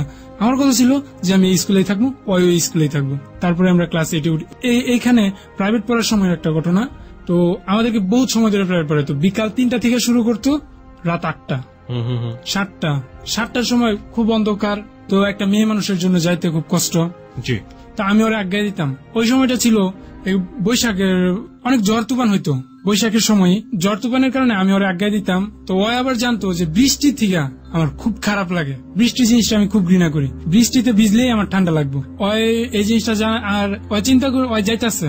তখন আমি আমার বাসায় ব্যাগটা থুইয়া, তা আমিও দিছি দৌড়, আমি গিয়ে সেটা ওই মেয়েটারে আজ্ঞা দিয়ে এলাম। ও আমার এতটুকু খালি জিজ্ঞেস করলো, আজকে মনে করছিল তুমি আসবা না, আসছো কে? ইচ্ছা হয়েছে তাই। আমার কই যায় না থাকবো, আর আমি বাইত হইয়া খেতার তলে গান শুনমু না গান লিখমু, এই কথা কইছি। দ্বিতীয় দিন সেম আবহাওয়া, সেম সবকিছুই সেম। তো তারপরে ওইখান থেকে এইভাবে আমাদের ওরে বাসায় ওইদিকে পৌঁছে দিলাম। তারপরের দিন ও আমারে বলছে যে তোমার কালকে একটা কথা বলবো, 5:30 বাজে। তো আমরা গেলাম ওর বাসা পর্যন্ত, আমিও কোনো কথা বলি না, ওর বাসা পর্যন্ত চলে গেছি। পরবর্তীতে বলছি, কি ব্যাপার তুমি আমার কি যেন বলবা, তো বলতেছো না কেন? পরে কয় বলবো এখনই, সাহস হইতেছে না। ওকে প্লিজ বলো। কয় না বলবো না, কালকে বলবো। আর পরবর্তীতে আমার পকেট থেকে কলমটা বের করে ওয়ালের উপরে হাত রাখি আর বলে কি তুমি যদি এখন আমার না বলো তাহলে আমি কলম দিয়ে হাত ছিদ্র করে ফেলবো। তখন ওই মেয়েটা বলে না না না এটা করো না। তারপরে ও আমারে বলে দেখো আমার কিন্তু এখন সাহস হইতেছে না, আমি বলতে পারবো না। আমি বলছি না বলতে হবে, তুমি যদি না বলো তাহলে আমি আমার শরীরের ক্ষতি করবো। তখন আচ্ছা আমার দেখে কি মনে হয়, আমি তোমার ভালোবাসি কিনা? আমি বললাম আমার তো মনে হয় হ্যাঁ তুমি আমার ভালোবাসো। পরবর্তীতে ওই বললো কি তাহলে ওইটাই রইলো, এটা বললে ওই ঘরের ভিতরে দৌড় মারে। পরের দিন স্কুলে গেলাম, আমার দেখে অনেক হাসি, অনেক খুশি। আমার একটা চিঠি দিল, চিঠিটা পড়ে অনেক মজা লাগলো। কি ছিল চিঠিতে মনে পড়ে? চিঠিতে কিছু কথা লেখা ছিল, আমি তোমার অনেক ভালোবাসি, তোমার যখন প্রথম দেখছি তখন থেকেই অনেক ভালোবাসি। তোমার সম্পর্কে বহু ভালো কিছুই শুনছি, কোনো খারাপ কিছু তুমি করো না, সিগারেট খাও না, কোনো নেশা করো না, শুধুমাত্র একটু আড্ডা দাও, এই যা। কিন্তু আড্ডা এটা সবাই দেয়, স্বাভাবিক। তুমি অনেক ভালো, এই ধরনের কথাবার্তা লেখা ছিল। তো আমি আর চিঠির উত্তরে আমার হাতের লেখা ততটা সুন্দর না, এখনো না। তো আমার তবে ইংরেজিটা একটুখানি সুন্দর। ইংরেজিতে আমি লিখি, যতই দূরে যাও, যতই ইংলিশ আর কি অক্ষর দিয়ে বাংলাটাই লিখি, যতই দূরে যাও, যেখানেই যাও, শুধু আমারে মনে করবা, দেখবা ছায়া হয়ে আমি তোমার সাথেই আছি। ওকে, এই ধরো এই কথাটা বলছি ওরে। বলার পরে ও আমার একটা চিরকুট দিল, ছোট একটা, ক্লাসের ভিতরে বসে। তখন আমরা পাশাপাশি বসি, ও মেয়েদের বেঞ্চের সাইডে যে বেঞ্চটাতে বসবো, আমিও ছেলেদের সাইডের বেঞ্চে ওই বেঞ্চটাতে বসি, আর পাশাপাশি। তো আমার চিরকুটটা দেয়, চিরকুটটাতে লেখা ছিল, সাগর শুকিয়ে যাবে, রবে শুধু বালি, তুমি আমায় ভুলে যাবে, ভুলিব না আমি। তো এইভাবে আমাদের প্রেম চলে, প্রায় 5-6 মাস চলে যায়। পরবর্তীতে একদিন একটা ঘটনা ঘটে। আমি আমার ফ্রেন্ড সাব্বির, ক্লাস ফ্রেন্ড, ওর কাছ থেকে খবর পায় আর কি, শুনি যে আমার ক্লাসমেট কুলসুম, ওর বাবা মেন্টালি অসুস্থ ছিল। তো পরবর্তীতে আমি বাবা সম্পর্কে পরের দিন স্কুলে গিয়ে সেটা জিজ্ঞেস করি যে, কুলসুম, শুনলাম তোর বাবা নাকি একটু অসুস্থ ছিল মেন্টালি, তা এখন কি সম্পূর্ণ সুস্থ? স্বাভাবিক ক্লাসমেট হিসেবে আমি এটা ওরা জিজ্ঞেস করতেই পারি। তো ও কোনো কথাবার্তা না বইলা ও গিয়া সেটা সরাসরি মারে বইয়ে বিচার দিছে। তো ওর মা এসে সেটা চিল্লাচিল্লি শুরু করেছে, না জানি আমারে মাইরা ফেলাইবো, এমন অবস্থা। তো প্রধান শিক্ষক ওই জিনিসটা মিটমাট করে দিছে। প্রবলেমটা কি ছিল? প্রবলেমটা ও খেপে গেছে, ওরা মনে করছে কি ওর বাপের আমি পাগল কইছি। ওকে, কিন্তু আমি ওরা জিজ্ঞেস করছি যে, তোর বাবা তো সুস্থ, এখন কেমন সুস্থ, কোনো সমস্যা আছে? এই ধরনের কথাবার্তা আমি ওরা জিজ্ঞেস করছি, যে ওর বাবার ভালো মন্দটা জিজ্ঞেস করছি আমি। তো পরবর্তীতে স্কুলে আমাদের এক ম্যাডাম ছিল, হাসিনা ম্যাডাম। ওই ম্যাডাম আবার আমাদের ক্লাসমেট জান্নাতুল, ওর বাসায় ভাড়া থাকতো। তো এই জান্নাতুলে জিজ্ঞেস করছে, ম্যাডাম আজকে সকালবেলা কি হয়েছিল? কয়, কুলসুমের আব্দুরা টান দিছে, এই কারণে কুলসুমের মারে গিয়ে ডেক্কেল হয়েছে। কথাটা ঘুরে গেছে গা। পরবর্তীতে জান্নাতুল স্কুলে এসে সেটা এই কথা বলছে। কুলসুমেতে গেছে আবার খেপা, আরো একটা অপবাদ হেন নামে ছড়া যেতেছে যে ওর হাত ধরে টান দিছি, আবার গিয়ে ওর মারে ডেকে আনছে। তো বৃহস্পতিবারে আমি আর স্কুলে যাইনি। তো ওইখানে ওর মার সাথে আর কি বিশাল ঝগড়া হয়। প্রধান শিক্ষককে ডাইকা আনেন। প্রধান শিক্ষক আসার পরে এই জিনিসটার বিচার প্রধান শিক্ষক কন্ট্রোল করতে পারতেছে না। তখন আমাদের স্কুলের যে এমডি, তারা ডাইকা আনা হয়। উনি এসে সরাসরি এতটুকু বয়ান দিয়ে চলে গেল, জান্নাতুল দাঁড়াও, বের হয়ে যাও, অভিভাবক নিয়ে আসবা। নুপুর দাঁড়াও, বের হয়ে যাও, অভিভাবক নিয়ে আসবা। কুলসুম বের হয়ে যাও, তোমার সব অভিভাবক নিয়ে আসবা। আসাদুল, তখন ক্লাস টিচার বলছে, না আসাদুল আসে নাই, আসাদুল আসে নাই, আসাদুল যদি আসে ওরা স্কুলে ঢুকতে দিবেন না, ক্লাস করতে দিবেন না, ওই বের হয়ে যায়, অভিভাবক নিয়ে আসবো। তা আমি তো পড়ে গেছি ফেসাতে। বাপের কাছে যদি এই কথা কই, বাপে তো মায়ের একটা লাশ বানায় লেবে। মার কাছে যদি কই, মায়ের সময় কেমনে দিব? তো কি করি তারপরে প্রায় 1 মাস আমি স্কুলে যাইনি। তো আমার বাবা এই ঘটনা শুনে নাই, আমার বাবা গ্রামে চলে গেছিল। তো আমার মাই শুনছে, আমি স্কুলে যাই না, এটা ওইটা। তো আমার কাকারে দিয়ে জিনিসটা মিটমাট করায়। তো এর মাঝখানে একটা কাহিনী, ওই মেয়েটা ওই দিন রাত্রে স্কুলে এসে সেরা বইলা গেছে যে আমি ওরে জোর করে প্রেম করতে রাজি করাইছি, ওই আমারে ভালোবাসে না, আমি ওরে বিশাল কিছু ভয় দেখাইছি। কোন মেয়েটা? নুপুর, যে মেয়েটাকে আপনি লাভ করতেন। হ্যাঁ। এই মেয়েটা কেন এটা বলবে এখন ওর মা বোন এগুলা শিখাই দিছে, কারণ যদি সম্পূর্ণ দুষ্টা ওরা মনে করতেছে এই জিনিসটার কারণে এটা করতেছে শিক্ষকরা। তাই এখন যদি ওই মেয়েটা এই কথাগুলা বলে, সম্পূর্ণ দোষ আমার উপরে আসবে। আর ওর মা আমারে ভালো করে চিনত, কারণ রপ্তানিতে যেসব মারামারি হয়েছে, যে মারামারিটার কথা আমি বললাম, ওই মারামারিটা ওর মা চাক্ষুষ ভাবে দেখে গেছে। আমি একটু আপনাকে থামাচ্ছি, যেই ব্যাপারটা আপনার সঙ্গে জড়িয়ে গেছে সে ব্যাপারটার সঙ্গে কুলসুম জড়িত। কুলসুমের বাবাকে নিয়ে আপনি কিছু একটা বলেছিলেন, সেটার সঙ্গে কুলসুমের ফ্যামিলি জড়িত, এবং কুলসুম সেটা নিয়ে অনেক বাড়াবাড়ি করেছে, কুলসুমের মাও অনেক বাড়াবাড়ি করেছে আপনার কথা অনুযায়ী। কিন্তু সেখানে আপনি যাকে লাভ করেন নুপুর, সে কিভাবে জড়িয়ে গেল? এখানে তার তো জানানোর কোনো প্রসঙ্গ আছে? সে জড়িয়ে গেল, জান্নাতুল কথাগুলো এভাবে বলছে। আর আমার শিক্ষকরা আমার প্রতি একটু রাগান্বিত ছিল, কিছু কিছু শিক্ষকরা আমি অনেক খেপাইছি, যার কারণে আমার একটুখানি সুযোগ পাইছে বিদায়। নাম বলবো না ওই শিক্ষকটা করতো কি, মেয়েদের সাথে খারাপ আচরণ করতো। তার সে ক্লাসে আইসা সেরাই একটা ছাত্রী ডাইকা নিয়ে তার উরুতে বসে ক্লাস করাইতো প্রতিদিন, এই ঘটনা। তো এই জিনিসগুলো আমার কাছে ভালো লাগতো না, তাও এইগুলোর আমি প্রতিবাদ করি। এই জিনিসটার জন্য আমার হয়তো বা এই দিক দিয়ে ফাঁসাই দেওয়া হয়েছে, যে একটা সুযোগ পাইছে আর ছাড়ে নাই আমারে। কিন্তু নূপুরকে কেন বের হতে বললো? নূপুরকে এটা আমি নিজেও জানি না কিসের জন্য বের হইতে বললো। এইখানে আমার যে নূপুর কোনো কিছু সাক্ষী দিয়েছিল এই ঘটনার মধ্যে? নূপুর এইখানে কোনো কিছুই সাক্ষী দেয় নাই। তো পরবর্তীতে ঘটনা যেটা, জি, ও রাত্রে এসে সেটা বলা যায় যে আমাদের স্কুলে আবার একটা সিস্টেম ছিল, যে বেচলার শিক্ষক যারা, তারা আবার স্কুলের ভিতরেই থাকতো। প্রধান শিক্ষকের কাছে এসে ওর অভিভাবক সহকারে বলা যায় যে আমি নাকি ওরা ডিস্টার্ব করি, ওরা জোর করে ভালোবাসতে রাজি করাইছি, ও আমারে পছন্দ করে না। এটা নূপুর বলে যায়? হ্যাঁ, নূপুর বলে যায়। তো তারপরের দিন সকালবেলা আমার উপরে বিশাল চাপ। সকালবেলা প্রাইভেট পড়তে গেছি, প্রধান শিক্ষক আমার বলতেছে তোমার প্রাইভেট পড়ানো যাবে না। কেন যাবে না স্যার? এই কাহিনী। আমি কই এটা কিভাবে হয়? আমি তো স্কুলের সাথে জড়িত কিছু না, আমি আপনার কাছে প্রাইভেট পড়বো, বিনিময়ে আপনার আমি পে করবো, কিন্তু আপনি আমার পড়তে দিবেন না কেন? এই কথা বলি। তারপর নূপুর এই কথাটা যে বইলা গেছে, তিনি আমার এই কথা বলে, পরবর্তীতে বলে কি আমি এই জিনিসটা এমডি স্যারের জানাইছি, এমডি স্যার আমার এই নির্দেশ দিছে ওই যেন স্কুলের ভিতরেই ঢুকতে না পারে, তুমি বের হয়ে যাও, তুমি স্কুলের ভিতরে থাইকো না। তো এইভাবে আমি 1 মাস পুরো ববগুড়ি হয়ে কাটলো। তখন ওই স্কুলের যে ওই স্যারের সাথে কথা বলা, তারপরে 2 দিন পরের ঘটনা। 2 দিন পরের ঘটনাটা এমন, আমি আমাদের এদিকে একটা পুকুর আছে, ওইটা ব্যবসা কোয়ার্টার বানানোর জন্য ওইখান থেকে মাটি বিক্রি করা হয়েছিল, যার কারণে ওই জায়গায় বিশাল বড় একটা গর্ত, ওই জায়গায় ডুবাইতেছি আমার ফ্রেন্ডদেরকে নিয়ে। তখন আমার ফোনে একটা ফোন আসে, তুমি কি আসাদুল? আমি বলছি হ্যাঁ আমি আসাদুল। ফোনটা ছিল ওই লোকে ওর দুলাভাইয়ের। কার দুলাভাই? নূপুরের দুলাভাই। ওকে। নূপুরের দুলাভাই আমার বলে তুমি কি একটু হাসান প্লাজা এসে আমার সাথে দেখা করতে পারবা? আমি কই আপনি কি, আপনার চিনি নাই। তখন সে বলে আমি নূপুরের দুলাভাই। আমি বলছি সরি, আমি হাসান প্লাজায় যেতে পারবো না, আপনি আমাদের স্কুল মাঠে আসেন, কারণ ঘটনাটা স্কুল মাঠে ঘটছে, তো এইখানে মীমাংসা হবে বেটার। আপনি কিভাবে নিশ্চিত হলেন যে উনি আপনাকে এই ঘটনার জন্য ওখানে যেতে বলছে? কারণ সম্পূর্ণ ঘটনাটা আমি প্রতি মুহূর্তে ফিল করি, প্রত্যেকটা শিক্ষক, প্রত্যেকটা যার সাথে এই ব্যাপারে কথা হয়েছে, প্রত্যেকটা কথা আমার কানের ভিতরে সবসময় বাজতে থাকে। তো উনিও হয়তো বা এই কারণে আমার যেতে বলছে। ওকে। এই একমাত্র মানসিক অসুস্থতা এই ধরনের কথাবার্তা নিয়ে এত দূর পর্যন্ত চলে যাচ্ছে? হ্যাঁ। ওকে ওকে। তারপরে ওইখানে নিয়ে আসার পরে ও বলছে যে দেখো ওর দুলাভাই ওরে নিয়ে আসছে, দেখো এটা আমাদের বোন আমাদেরকে বিয়ে দিতে হবে। আর না বলবো না, তোমার কাছে হয়তো বা দিতে হইতে পারে যদি ভাগ্যে লেখা থাকে, তুমি উপযুক্ত না। তখন শফিক আমার কানে কানে কয় কি ব্যাপারটা উপযুক্ত না, হ্যাঁ কেমনে কয়, তুই তো কাজ করস, ওই যে হাতুড়ি বাটালি এই ড্রাইভার এইসব দিয়ে কাজ করি, এটা কেমনে কয়, তুই তো ইনকাম করে খাওয়াইতে বেহারে। তখন আমি আর কোনো কথা বলতেছি না, আমার তখন নার্ভাস লাগতেছে জিনিসটা পরে দেখা যে কিভাবে এই কথাটা বললো। তখন শুধুমাত্র আমি এতটুকু বলছি, দেখেন আমি ওরে ভালোবাসি, অয় আমারে ভালোবাসে, আমি ওরে পছন্দ করি খুব, অয় আমারে অনেক পছন্দ করে, কিন্তু ঘটনা কিভাবে চেঞ্জ হয়ে গেল এটা আমি জানি না। বিশ্বাস না হইলে ওরা জিগান। তারপর ওর দুলাভাই ওরা জিজ্ঞেস করে কিরে পুলাই তোর ভালোবাসে, তুই এরা ভালোবাসাস? ওই সরাসরি বলে দিল না, ঠিক এইভাবেই বলছে আমি যেভাবে বললাম। তো ওইখান থেকে আমার না শব্দটা এত খারাপ লাগছে, এমন মনে হয়েছে কি মাথার ভিতরে একটা বাঁশ আকাশ থেকে পড়ছে, পায়ের তলা দিয়া বের হয়ে গেছে।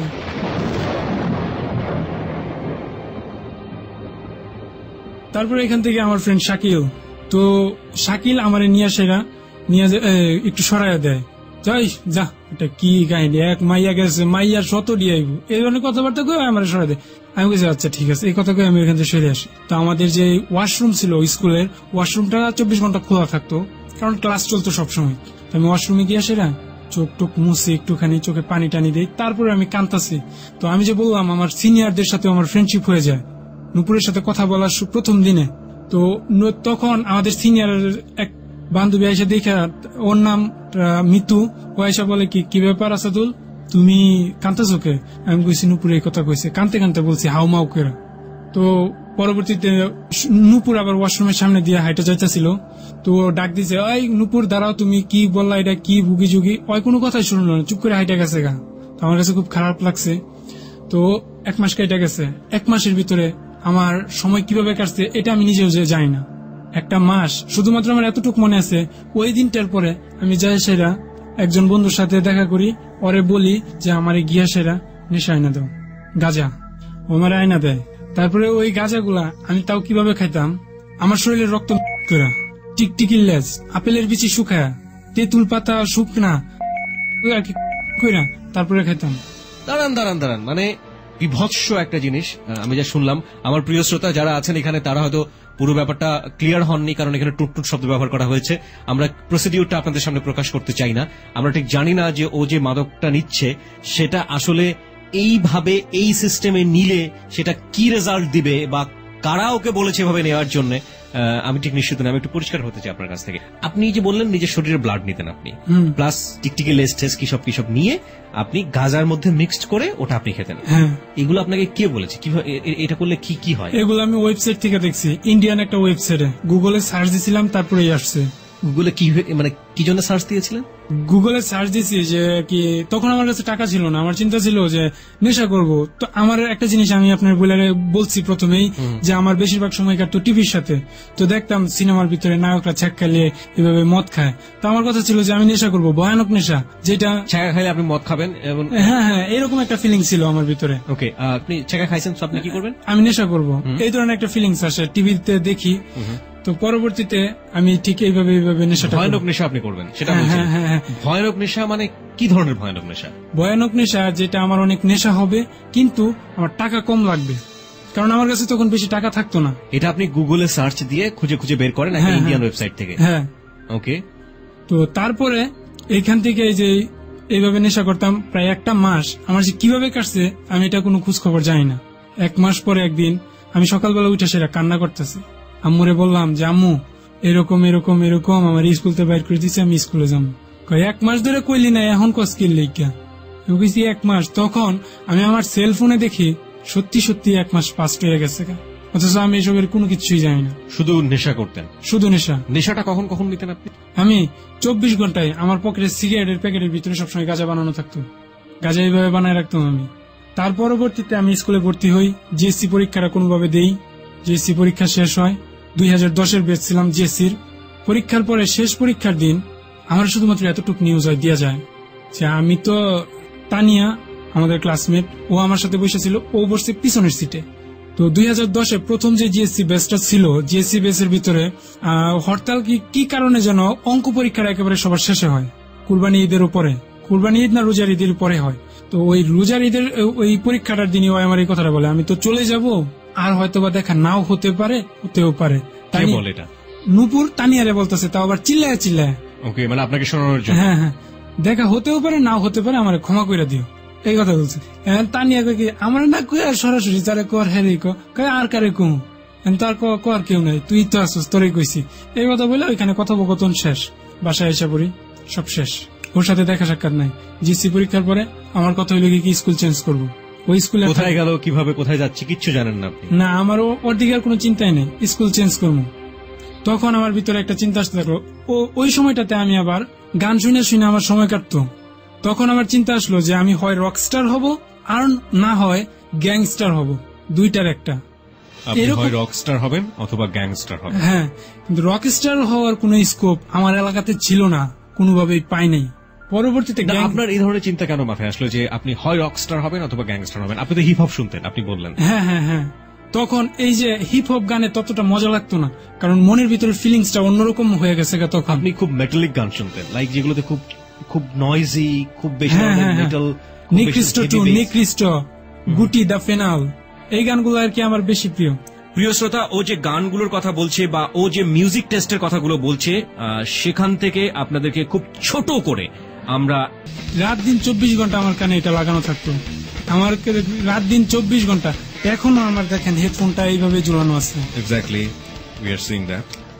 ওকে, আর আমার এই জন্য আমার অনেকে পাগল বলতো, রাস্তা দিয়ে হাঁটতাম মাতাল থাকতাম, রাস্তা দিয়ে হাঁটতাম। মানে আপনি প্রচন্ড নেশা করতেন এবং একই সাথে এই ধরনের মিউজিক গুলো শুনতেন। হ্যাঁ, ওকে। এবং আপনি বলছেন যেটা, যে আপনি সেই সময়টাতে ফিল করলেন either you will be the rockstar or gangster. হ্যাঁ, তো পরবর্তী সময়ে আমি রকস্টার হওয়ার কোনো স্কোপ পাই না, কোনো ওয়ে পাই না খুঁজা। চিন্তা করলাম রকস্টার হয়ে কি হইব, গ্যাংস্টার হওয়ার দিয়ে চেষ্টা করি, পারি কিনা।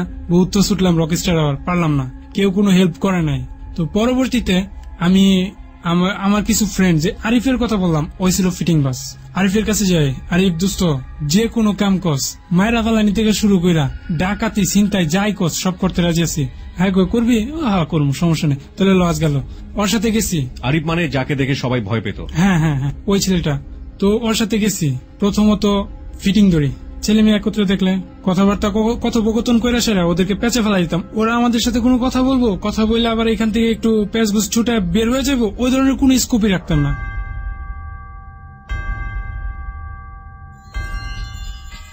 প্রিয় শ্রোতা, বিরতির ঘন্টা বেজে গেছে।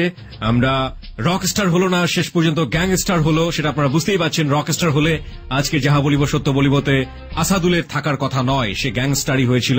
এবং কি ধরনের গ্যাংস্টার হবার পথে সে পা বাড়িয়েছিল এবং শেষ পরিণতি কি হয়েছে, আমরা 4 মিনিটের বিজ্ঞাপন বিরতির পরই ফিরে আসছি তার জীবনের বাকি সত্য ঘটনাগুলোতে। প্রিয় শ্রোতা, আপনাকে নোটিশ করছি অনেকেই ছবি নিয়ে অনেক ধরনের মন্তব্য করে থাকেন। কেউ বলেন মাইক্রোফোন কেন সামনে, কেউ বলেন ফেসটাকে কেন হাইড করা হয়েছে। দেখুন, তাকে নিয়ে এসে তাকে সবার সামনে জাহির করে সবার সামনে ফেস দেখানো যাহা বলিব সত্য বলিবার উদ্দেশ্য নয়। সে যে ধরনের কাজ করেছে জনসমক্ষে, সেই জায়গাটি থেকে আমরা জনসমক্ষে তার ছবিটি প্রকাশ করে তাকে ব্যক্তিগত জীবনে কোনো বিব্রতকর অবস্থাতে ফেলতে চাই না বলেই আমরা এমন ছবি প্রকাশ করি। আমরা শুধুমাত্র আমাদের অনুষ্ঠানের এক্সিস্টেন্স আপনাকে বোঝানোর জন্য ওখানে ছবিটা দেই, এবং আশা করছি আপনি আপনার বিবেকের জায়গাটা থেকে এটা বুঝবেন যে কারো ব্যক্তিগত ক্ষতি করা আমাদের অনুষ্ঠানের উদ্দেশ্য নয়। এবং আমরা জানি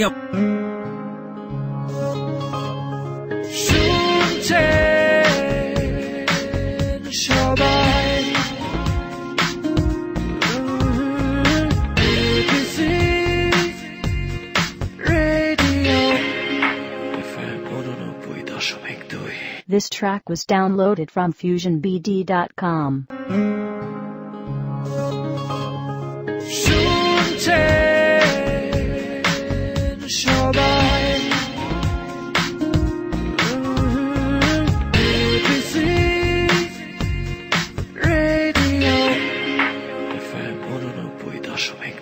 আমাদের বিবেকবান শ্রোতারা সেটা বোঝেন। প্রিয় শ্রোতা, আমরা আবারও ফিরে যেতে চাই আসাদুলের কাছে। এবং আসাদুল, আপনি যে জায়গাটিতে ছিলেন, আপনি আরিফের সহযোগিতা নিয়ে আপনি ধীরে ধীরে খারাপের দিকে হাত বাড়াচ্ছেন। এবং আমরা প্রথম টার্গেট ছিল হচ্ছে কোন কাপল দেখলে, ছেলে এবং মেয়ে দেখলে তাদেরকে ডিটাস্ট করে ফেলা, তাদের কাছ থেকে সুযোগ সুবিধা আদায় করা।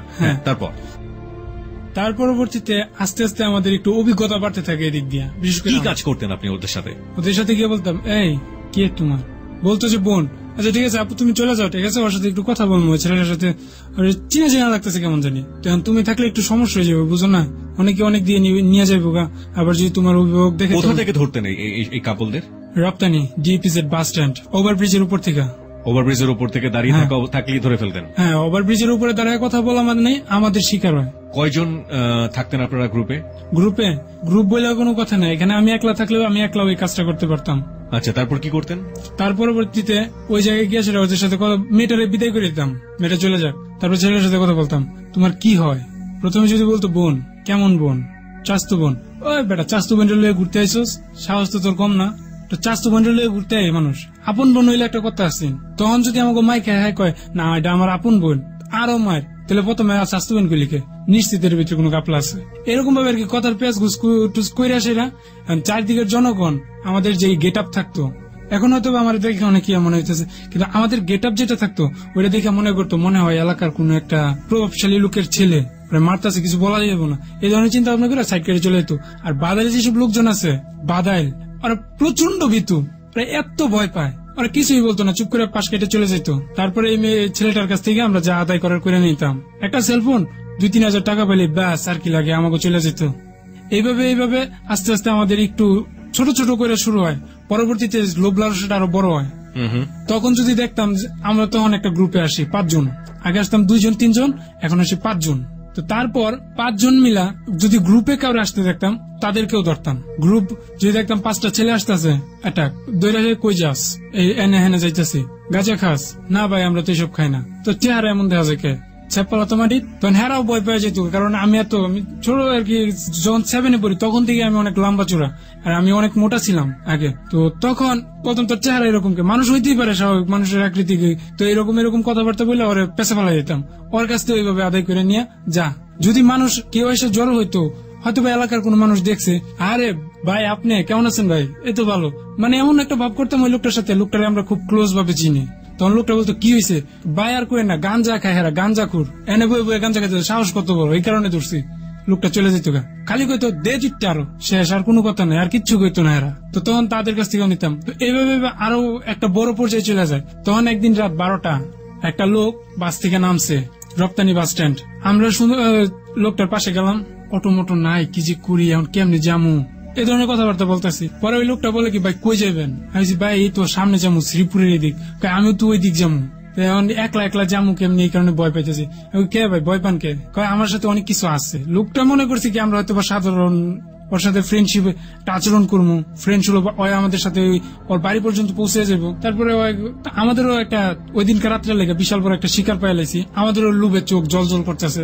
তো ওরে নিয়ে আসে রপ্তানির যে সাইডটাতে ট্রাক বাস এগুলো দাঁড়ানো থাকে, টিকিট কাউন্টারের সাইডে, ওইদিকে নিয়ে যায়। নিয়ে যাওয়ার পরে ওইদিকে আবার একটা চার দোকান, সারা রাত দিন 24 ঘন্টা খোলা থাকবো। ওর কাছে কিছু সিগারেট কিনা সেটা সিগারেট খেতে খেতে ওই চিপা দিয়ে যায়। আমাকে তো চিপাতে লইছে, চিপাতে নিয়ে আসে ওই জায়গায় গিয়ে হারে ইচ্ছা তাহলে বাইরে চিল্লাইছে, কেউ আসে নাই, কারণ পাশে পুলিশ আছে, ওরা তো কমিশন দিব। পুলিশের কাছে কমিশন দিতেন? কমিশন পুলিশ আছে, রপ্তানির এই জায়গায় সামনে দাঁড়ানো। আনসার তো এটা কাস্টম গেট, যেটা ইপিজিড এর কাস্টম গেটের 2টা কাস্টম গেট, একটা প্রথম তারপর একটা ভিতরে। প্রথমটাতে রাত্রে বেশি লোকজন থাকতো না, প্রথমটা যারা থাকতো তারাও তাও ঘুমায় থাকতো, চিল্লাইলেও দাঁড়া কাছে আইতো না। আর ভিতরেরটা যেটা, ওইটাতে অনেক কাস্টমস অফিসাররা থাকতো, তাও ওই জায়গায় ঘুমায় থাকতো রাত্রে।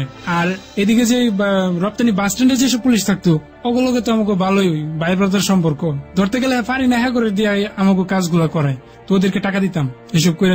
প্রতি অপারেশন পরে টাকা দিতেন? প্রতি অপারেশন পরে না, যদি ধরা খেতাম তুলে দিতাম। কিছু বলতো না ওরা? না, কিছুই বলতো না। ওকে। তো এরকম ভাবে 90,000 টাকাটা, 90,000 টাকা মানে ওর কাছে 90,000 টাকা ছিল। ওকে, টোটাল। আর ওই দিন আমার সাথে ছিল, জানেন ও যখন আপনারা টাকাটা নিলেন ওর কাছ থেকে কি ধরনের কথা শুনেছিলেন? কারণ যারা ছিনতাই হন তারা তো আলটিমেটলি কাকুতি মিনতি করেন না? নিশ্চয়ই করেন। ওই বলছে, ভাই আমার টাকাটা দরকার, ভাই ব্যবসা করার লাগে টাকাটা আনছি, বাড়ির যা জমি আছিল সব বিক্রি করে আইছি। তোর জমি বেচছস, তুই বেচছস, আমার কি? তোর কাছে টেয়া আছে, টেয়া পাইছি শেষ, তখন হ্যাঁ আমি করে ছাড়বো না, এমন ভাবে ধরছে। তো ওরে আমরা পরবর্তীতে একটা লাড়ি নিয়ে সেরা, এমনি ব্রেন স্ট্রেন্স আছে অনেক, ওই ব্রেন সেরে একটা পায়া বাইঙ্গা সেরা ওরে বাইরে মাথার ভিতরে এমন জোরে একটা বাড়ি দিছি, ও ওই জায়গায় আর কি সেন্সলেস হয়ে গেছে। পরে ওরে ট্রাকের নিচে রেখা চলে আসছি। তখন পুলিশরে ওইখান থেকে 10,000 টাকা দিয়ে এসে পড়ছি। বাদ বাকিটা আমার আর ওই ফ্রেন্ডের। আর ওই ফ্রেন্ডটা নতুন ছিল ওইদিকে, যার কারণে ওই বেশি। পুলিশ আপনাকে জিজ্ঞেস করেনি যে কি করলাম?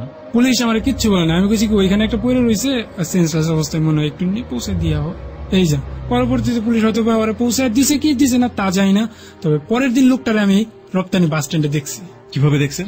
ও হাতে ব্যান্ডেজ করা, মাথায় ব্যান্ডেজ করা, রপ্তানি বাস স্ট্যান্ডের ওই জায়গায় এসে দাঁড়ায় রয়েছে। হাতে কিছু, আরেক হাতে ব্যাগ আছে ওর, সম্ভবত বাড়িতে চলে যাবো। তা আমি ওরে দেখে আসে আমি আবার বীরের ভিতরে ঢুকে হাসান প্লাজার 2য় তলায় চলে গেছি। ওকে। তো এই জায়গায় এটা একটা যে আমার অনেক খারাপ লাগছিল ওই দিন ওই লোকটার কাছ থেকে। ওই লোকটা এমন ভাবে আর কি, এরকম ভাবে কান্না কেউ করে নাই, কারণ এর আগে যেসব কাজ করছি ওইগুলাতে কারো কোনো কান্নার প্রশ্ন আসে না। তার পরবর্তীতে আরেকটা ধাপে, এটা গত বছর 2013 ফেব্রুয়ারি কি মার্চের দিকে হবে, আমার অ্যাপেন্ডিক্সের অপারেশন হয়। তার কিছুদিন পরে আমি আমার মার কাছ থেকে টাকা চাই যে আম্মু আমার, এখানে আরো কিছু ঘটনা রেখে আসছি আমি পিছন। জি বলুন। আমি কি যে নেশা যেটা, ওইটা ছাড়া কিভাবে ইয়া করি। পপনার ট্যাগ আমাদের বাড়ি বাদাইল থেকে পপনার ট্যাগ চেঞ্জ করে। তো পপনার ট্যাগ যাওয়ার পরে পপনার ট্যাগ আমরা আর কি ওইখানে আমি এমন একটা ফ্রেন্ড পাই, আমি ওর কাছে সারা জীবন নত হয়ে থাকবো। ওই আমার জীবন সুন্দরভাবে দেখাই দিছে যে জীবন ওইটা না, জীবন এইটা। এই জায়গাটা আমি আসতে চাই, তবে তার আগে বলতে চাই আপনি যে টাকাটা নিলেন, কজন অপারেশন করেছিলেন এই 90,000 টাকার? 2জন মিলে অপারেশনটা করেছিলেন। 80,000 টাকা আপনারা নিলেন, এই 80,000 টাকা আপনারা কি করেছিলেন? 80,000 টাকা ওরে দিয়েছিলাম আমি মাত্র 10,000 টাকা। ওই 10,000 টাকার কি করছে আমি জানি না। আর বাকি ছিল আপনার কাছে 70,000 টাকা। আমি নিছি সবগুলা।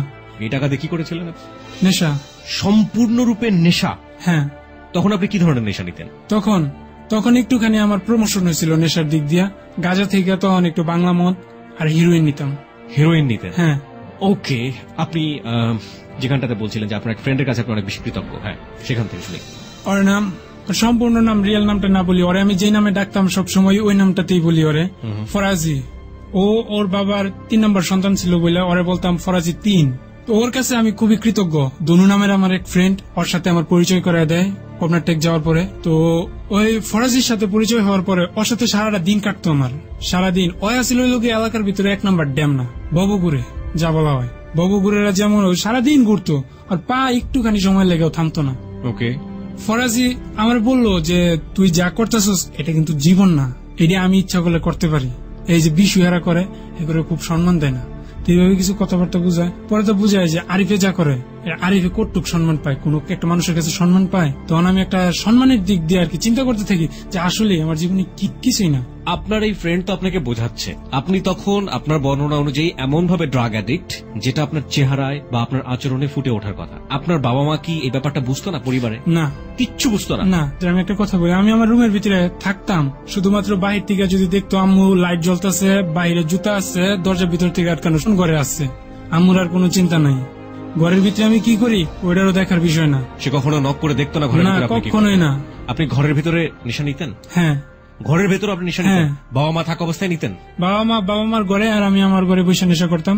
বাবা মা জীবনে কোনদিন ঘরের রুমটা খুলে মানে দরজা খুলে দেখেনি যে আপনি কি করছেন ভেতরে? আমার মা আসতো হঠাৎ মাঝে মাঝে, আইসা সাথে দেখতো কি সিগারেটের যে প্যাকেট থাক ভর্তি আছে, সিগারেটের ময়লা আবর্জনা ছাই টাই এগুলা ঘরের কোনায় টাল হয়ে রয়েছে, এগুলো আমি পরিষ্কার করতাম না কখনো। মা কি বলতো? আম্মু দেখে বলতো কি এত সিগারেট খাস, তুই এত সিগারেট খাস, তার কাকাতে আমি অক্ষণই কম, তুই এত সিগারেট খাস। কোন কাকা? ছোট কাকা। আমি তারা আবার বাঘের মতো ভয় পাই। যে ছোট কাকার কাছে আপনি বড় হয়েছিলেন? না না না না, এটা ছোট কাকা হয়েছিল কি আমাদের ছোট, যে কোন এক ছোট কাকুকে আপনি অনেক বেশি ভয় পেতেন, সেটাকে আপনার মা এক্সাম্পল করতো, সেটাতে আপনার মা আপনাকে ভয় দেখাতো। হ্যাঁ। আপনার বাবা জানতো না এটা? না, আমার বাবার কাছে কোনো কিছুই যেত না। আমার বাবা আমার কোনো খোঁজ খবর নিত না। সে আমার পড়ালেখা বাবদ আমার কোনো কিছু নিয়ে সে কোনো টাকা ব্যয় করতো না। তার অর্জিত টাকা সে কি করতো? তার অর্জিত টাকা সে কি করতো সে জানে। আর আমাদের ঘরে শুধুমাত্র যা আমাদের খাবার দাবার লাগে ওইটাই আনতো। আর আম্মু যে টাকাটা পাইতো ওইটা দিয়া আমার পোশাক, খাবার দাবার এইসব চলতো, আমার পড়ালেখার খরচ চলতো। কিন্তু এক সময় আমাদের ফ্যামিলির ঝগড়ার কারণে আমার মার চাকরি ছেড়ে দিতে হয়, যার কারণে আমার পড়ালেখাটা বন্ধ হয়ে যায়। কোন ক্লাস থাকা অবস্থায়? এটা আমি 9-এ ওঠার পরেই। ক্লাস 9-এ ওঠার পরে। এবং আপনার মা আপনাকে এই সিগারেট খাওয়া অবস্থায় দেখেও আপনাকে এর বেশি কিছু বলেনি কখনো? না। কেন বলেনি? আপনার কি মনে হয় কেন বলেনি? মার কি এর চেয়ে বেশি বলা উচিত ছিল না? মা কি গায়ে হাত তুলতে পারতো না? হয়তোবা। কেন করেনি এর চেয়ে বেশি? আমি জানি না কিসের জন্য করে নাই। ওকে প্রিয় শ্রোতা, আমরাও জানি না কেন করেনি, তবে আমার মনে হয় সন্তানদের কখনো কখনো একটু বেশি শাসন করা উচিত। তবে মা যদি বুঝতে পারেন যে এর বেশি শাসন করেও কোনো লাভ হবে না, এবং সেক্ষেত্রে মার আসলে কি করার থাকে আমরা ঠিক জানি না, তবে মাই পারেন সন্তানকে সঠিক পথে আনতে। কারণ সন্তানের কাছে মা অত্যন্ত অত্যন্ত অত্যন্ত প্রিয় সম্পর্কের, এবং সেই সম্পর্কেই কেবলমাত্র পারে সন্তানকে সঠিক পথে পরিচালিত করতে। এবং সেটা যদি ছোটবেলা থেকে না হয় তাহলে বড়বেলায় এসে সেটা কন্ট্রোল করাটা অনেকখানি মুশকিল। তবু আমি বলবো যে যারা পারেন তাদের মধ্যে মাই বেশি পারেন। ওকে, আপনি আপনার বন্ধুর কথা বলছিলেন ফরাজি। হ্যাঁ, তো ফরাজি আমার বুঝাইলো যে এগুলা জীবন না। ও আমার রুমে আসতো, আসার পরে দেখে বলতো এটি কি অবস্থায় আছে। আর একটা জিনিস, আমি এতটাই নোংরা আমার ঘর করে রাখতাম যার কারণে আমার ঘরে ছাড়পোকা হয়ে যায়। ওকে, আমার ঘর আমি কাউরে পরিষ্কার করতে দিতাম না, কেউ আমার রুমে এলাও না, শুধুমাত্র আমার খুব ক্লোজ ফ্রেন্ড ছাড়া। আপনি ক্লাস 7-এ যেটা বুঝলাম যে এই নুপুরের কাছ থেকে এইভাবে আঘাত পাওয়ার পর থেকে আপনি আপনার লাইফটা এটা বেছে নিয়েছিলেন, either you will be rockstar or you will be gangster. Fine, আপনি গ্যাংস্টার হওয়ার পথে পা বাড়িয়েছেন, এবং সেটার জন্য আপনি যত খারাপ কাজ আছে সেটা করে যাচ্ছেন কন্টিনিউয়াসলি, তাই তো? তারপরেও তো আপনার জীবনে কোনো মেয়ে আসতে পারতো, বা ওই সময়টাতে আপনি অন্য কোনো মেয়ের প্রতি আসক্ত হতেও পারতেন, আপনি সেটা হননি। আমি ওইটা হই নাই। পরবর্তীতে ফরাজির কারণে মাথা উঠায় আমি দেখলাম যে দুনিয়াটা এরকম ভাবে না, আমি যেটা থিঙ্ক করি তার উল্টা দিকে করে। আমি এতকাল পর্যন্ত শুধুমাত্র টিভি আর বই পুস্তকের ভিতরে দুনিয়াটা দেখছি, কিন্তু বাস্তবে যেটা ওইটা উল্টা বিপরীত দিকে। আমি যা থিঙ্ক করি আমার থিঙ্কের সম্পূর্ণ উল্টাটা। পরবর্তীতে ওর চিন্তাটা আমার মস্তিষ্কে ঢুকাই নিছি। আর ফরাজির ক্যারেক্টারটা একটুখানি আমি বলে দিই। মিস্টার সিমসন, যেটা স্টার ওয়ার্ল্ডের একটা কার্টুন, সে যদি পকেটে হাত দিয়ে হাঁটে, দুই প্যান্টের পকেটে হাত দিয়ে হাঁটে, যেমন দেখা যাবে শাহাদাত হাঁটলেও ঠিক ওই রকম লাগে। আর শাহাদাত আমির খান 3 ইডিয়টস ছবির যে আমির খানের ক্যারেক্টার, ঠিক সেম ক্যারেক্টারের একটা মানুষ। তো শাহাদাত আমার এইভাবে বুঝায়, তা আমিও বুঝানি এই জিনিসটা। শাহাদাত মানে হচ্ছে ফরাজি, তাই তো? হ্যাঁ, ফরাজির আরেকটা নাম হচ্ছে শাহাদাত। ওকে, হ্যাঁ, তারপর তো শাহাদাত আমার আর কি এভাবে জিনিসগুলা বুঝায়, আমিও বুঝানি যে এইগুলা আমি যা করতেছি খারাপ। তারপরে আমি শাহাদাতের একটা গার্লফ্রেন্ড ছিল, নাম আসমা। আসমার সাথে এমন কি হয়, আসমা আমার সাথে এমন ডং করে কথা বলতো, আমি আসমার প্রতি দুর্বল হয়ে পড়ছি। শাহাদাত ববুগুড়ে টাইপের, ওই গার্লফ্রেন্ডের সময় দিত না, তাস খেলা পেলে আর কিছু লাগে না। তাস খেলতো, তাও জুয়া খেলতো না, এমনি সময় কাটানোর জন্য। যা ওই আসমার প্রতি আর সময় দিত না তাস খেলা পাইলে। তো আসমায় ফোন করে আমার সাথে কথা বলতো, ওই কই এইসব খোঁজখবর নিত। তো এই কথাবার্তার ভিতরে আমি আসমার প্রতি দুর্বল হয়ে পড়ি। পরবর্তীতে আসমা আমার আই লাভ ইউ এতটুকু বলে। তো তারপরে আবার আমার ভিতরে কি হয়েছে, রাত 11টা বাজে এই জিনিসটা হয়েছে, সকালবেলা সম্পর্ক ভেঙে গেছে গা। আচ্ছা, ওইটা কোনো ফ্যাক্ট না, আমার লাগে ওটা কোনো ফ্যাক্ট রাখে নাই। কিন্তু শাহাদাত পরে আমার একটা ফোনে মেসেজ পাঠাইছে, আসাদু। আরেকটা জিনিস আমি বলতে ভুলে গেছি, আমার কোড নেম ডিএসবি বইলা আমার অনেকে আখ্যায়িত করতো, আমার যেসব ফ্রেন্ডরা আছে, হয়তো আজকে তারা শুনলে চিনবে। ওকে, আসাদুল। এখন আমার শাহাদাত বলছে যে ডিএস, তুই যে কামটা করছস বালা করস নাই, তুই বেয়াদব আছিলি, বহুত বালা আছিলি। বেয়াদব পছন্দ করি আমি, কিন্তু বেইমান পছন্দ করি না। জিনিসটা মনে রয়েছে, আমার সামনে আইছে, এই কথাটা বলছে। তখন আমার ভিতরে একটা নুপুর যতটুকু বড় আঘাত দিছিল তার থেকে আরো বড় একটা জটকা লাগছে, এমন মনে হয়েছে। আর শাহাদাত আমার কাছে এমন একটা জিনিস ছিল যেটা আমার কাছে মনে হইতো যে এটা হয়তো আমার আরেকটা নেশা, এটা না করলে আমি বাঁচবো না। পরবর্তীতে শাহাদাত যখন আমার কাছে চলে যায়, তখন আমি আমার একটা পুরাতন টুকাই ফ্রেন্ডের খবর পাই, যে ছোটবেলাতে টুকাই ছিল, বড় এসে এই যে ফিটিং বাজি করে খায়, সে নবীনগর কুরগাঁও এলাকার, সিফাত নাম ওর। তো ওর সাথে আর দেখা সাক্ষাৎ হওয়ার পরে ওর ফোন নাম্বার দিল, তো ওর কাছ থেকে আমি ড্রাগস নিতাম। দুর্ভাগ্যক্রমে ওর ফোন নাম্বারটা আমি আবার হারায় ফেলছিলাম, তো এই সিফাতের কাছ থেকে ড্রাগস নিতাম, নিয়ে সেটা ইনজেক্ট করতাম শরীরে। ইনজেকশন করতেন? হ্যাঁ। তো এরকম ভাবে একদিনকার ডিসিশন নিলাম যে আমি সুইসাইড করবো, আমি আর এই দুনিয়াতে বেঁচে থাকবো না। কেন? যে শাহাদাত নাই, শাহাদাত আমার কাছ থেকে দূরে সরে যেতেছে। কি কারণে? আমার একটা দুর্বলতা আসমার প্রতি হয় এই জিনিসটা, আর আসমা শাহাদাতের খুব ক্লোজ একটা ফ্রেন্ড কিংবা গার্লফ্রেন্ড যেটাই হোক, আমার এই জিনিসটা করা ঠিক হয় নাই। আমি এই জিনিসটা খুব বড় ভুল করে ফেলাইছি, এই ভুলের হয়তো ক্ষমা নাই। শাহাদাতের বেশ কয়েকবার ফোন করি কিন্তু শাহাদাত ফোনে রিপ্লাই করে না। আসমারে কই, আসমা দেখো এখানে তো আমার কোনো ভুল ছিল না। আমার কি ভুল ছিল? আমি তোমারে বলছি এই ঘটনা, শাহাদাত তোমার সাথে প্রেম করছে, এটা ওইটা এটা এটা এগুলো বলছি। এইটা তো তুমি তোমার কথায় তুমি বলছো যে তুমি মরে যাবে, এইটা করবো ওইটা করবো, কান্তাছো। তা আমি এতদিন আমার নিজের মনের একটা আনন্দের লেগা, আমার নিজের একটা আবেগ লুকানোর লেগা তোমার সাথে কথা বলে মজা পাইছি, আর ওই দিনকে তুমি কান্তাছো, ওই দিনকে আমি ফোনটা কেমনে কাটা দিই? আমার ভিতরে বিবেকে একটা সারা জাগছিল, বুঝছো? এই কারণে আমি ফোনটা কাটতাই নাই, তোমার প্রশ্নের উত্তর দিয়ে গেছি। তুমি এই কথাগুলো আবার শাহাদাত গিয়ে বলছো, শাহাদাত আমার এই কথাগুলো বলছে। শাহাদাতের সাথে আমার খুব ভালো একটা ফ্রেন্ডশিপ ছিল, ফ্রেন্ডশিপটা ভাঙে তুমি ভালো করো নাই। আশা করি হয়তো আমার আর তোমার দেখা হইব না, আমি হয়তো দুনিয়া থেকে চলে যাবো। তখন কয় কি করবেন আপনি? আমি কইছি আমি কি করবো জানো? কি করবো? আমার কাছে কিছু ঘুমের ট্যাবলেট আছে, এগুলা খামু, প্রতি 5 মিনিট পর পর 5টা করে খামু, 5টা সিগারেট আছে, 5 মিনিট পর পর একটা করে সিগারেট ধরামু, আর কিছু ড্রাগস আছে, প্রতি 5 মিনিট পর পর একটা একটা করে ডোজ নিমু। একটা যে ড্রাগসের শিশির ভিতরে 4টা ডোজ থাকে, তো আমার কাছে ওই সময় ছিল হইল গিয়া 3টা ডোজ, 3টা পরপর নিমু, এভাবে বলছি ওরে। ও এই কথা শাহাদাতের বলছে, পরে একবার নিতেছি এভাবে ধারাবাহিক ভাবে। এভাবে দ্বিতীয়বারের সময় আমি আসমারে ফোন করে বলছি, আসমা এরকম এরকম। হ্যাঁ আমারে কয়, দেখেন টিএস ভাই পাগলামি করেন না, পাগলামির একটা সীমা থাকে। বলছি পাগলামি কি? পাগল মানুষটারে সুস্থ বানাইলো, আবার এই সুস্থ মানুষটারে এখন পাগল বানাইতেছে, তো পাগল না, ও বাচ্চা থাকছে, মরে যাবে ভালো। এভাবে কথাবার্তা বললে সেটা আসমার সাথে ফোনটা কাট কইরা আমি আবার সবগুলা ড্রাগস নিয়ে নিই। তারপরে শাহাদাত সবাই মিলা সেরা ওরা আর কি। তখন আমি আবার ঘর থেকে বাইরে কই বাসার দেখি কেউ আমারে ভালোবাসে কিনা দুনিয়াতে। মার কাছে গেলাম, মায়ে দিছি ইচ্ছা তাহলে বহা, সারাটা দিন গড়টার ভিতরে পড়ে শুয়ে থাকস, কোনো কাজ কাম নাই, এ ধরনের কথাবার্তা বলে বকা দিছে।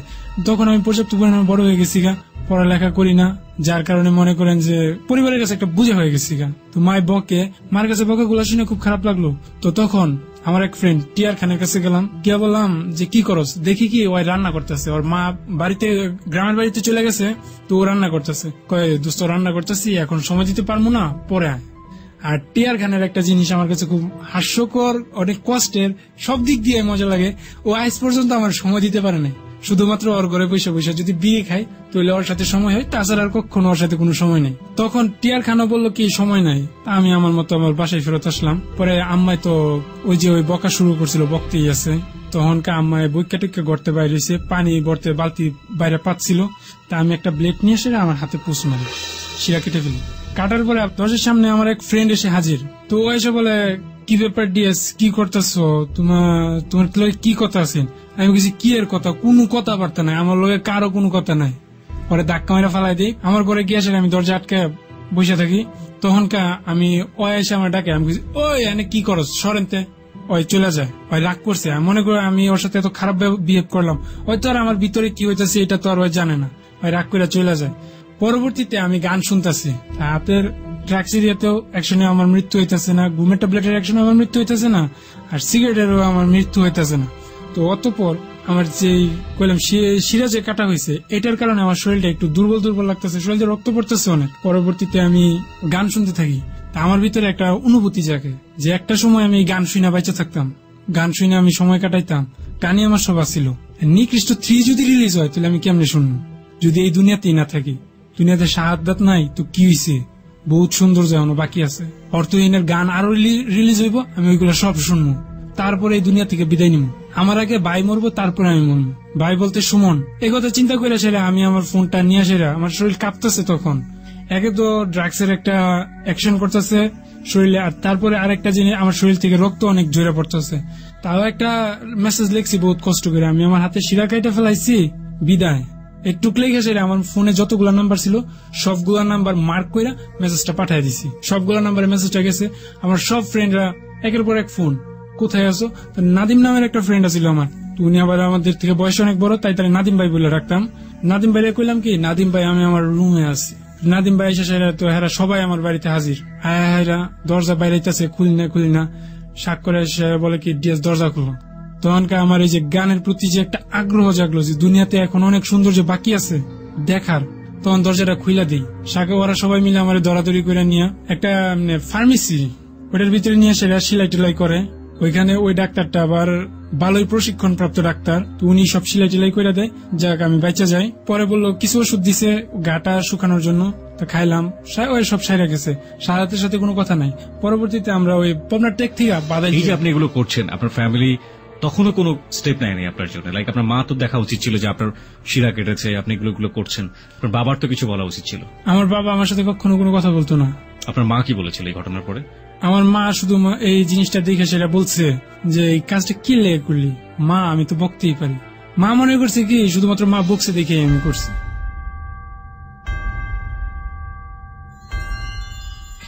প্রিয় শ্রোতা, বিরতির ঘন্টা বেজে গেছে। একটার পরে ফিরে আসবো আসাদুল আলমের জীবনের ভয়াবহ কিছু অপ্রিয় সত্য নিয়ে, যা আপনার প্রিয় জিনিসের পেছনে একটি ব্যাকগ্রাউন্ড থাকে। পৃথিবীতে প্রত্যেকটি মানুষ নিষ্পাপ হয়ে দুনিয়াতে আসে, এবং এই মানুষগুলো যে পাপী হয় সেটা পরিস্থিতির শিকারের কারণে। কোনো মানুষ ইচ্ছাকৃতভাবে কখনো অন্যায়ের পথ বেছে নেয় না।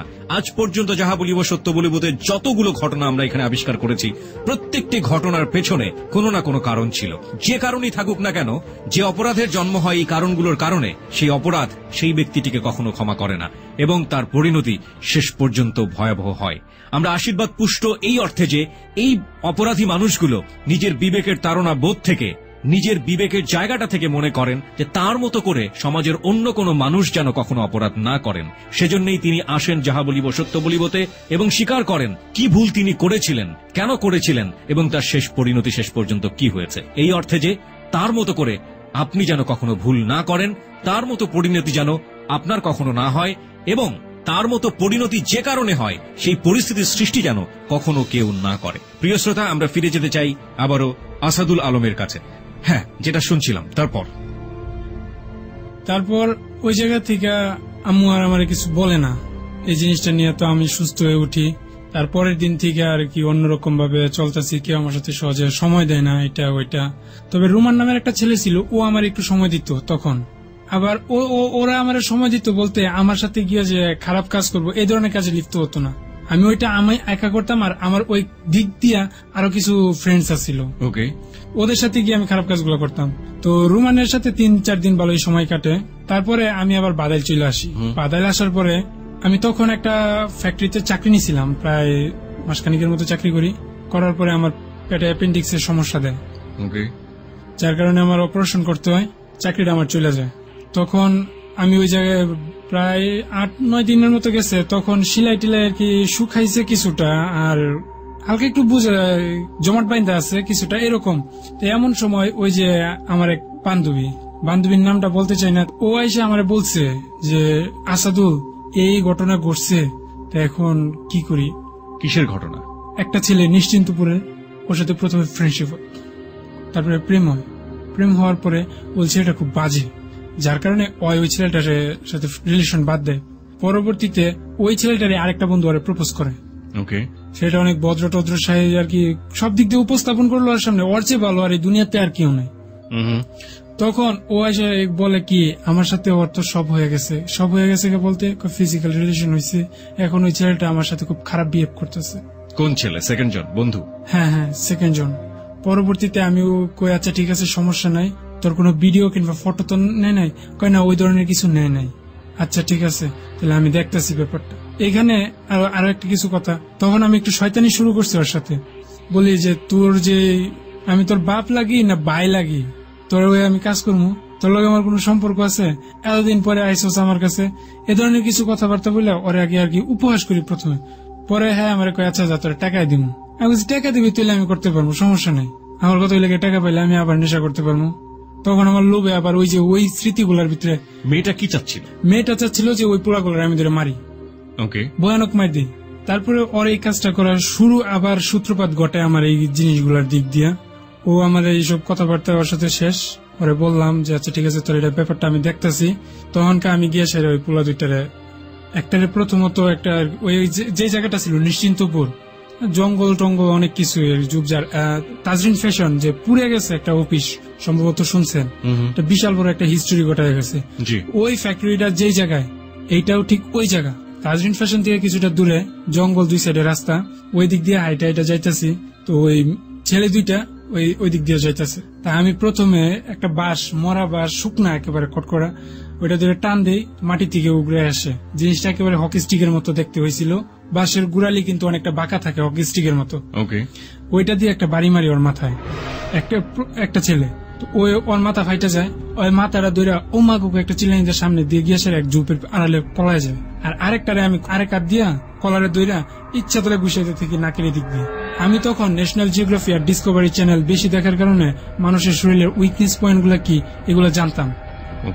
তখন আমি ওরে ওই নাকের পাশ দিয়া ঘুষি দিতে থাকি, নাকের পাশ দিয়ে।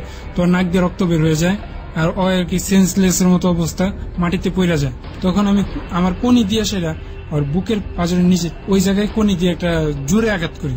তারপর ওর মুখ দিয়ে রক্ত বের হয়। তা আমি ওরে আবার একটু ধাক্কা দিয়ে রাস্তার দিয়ে সরাই সাইডে ফেলায় রেখা দিই, কারণ এদিক দিয়ে যদি এখন কেউ আসে তো দেখবো, আর আমি এদিক দিয়ে যাবো বাড়িতে কিংবা এই রাস্তা দিয়ে আমি যাইতেছি, আমারে দেখবো। তার থেকে অগরেই যদি না দেখে আর আমারে পরবর্তীতে দেখছে না দেখছে, এটার হিসাব কিতাব পরে হইব, ক্যালকুলেশন।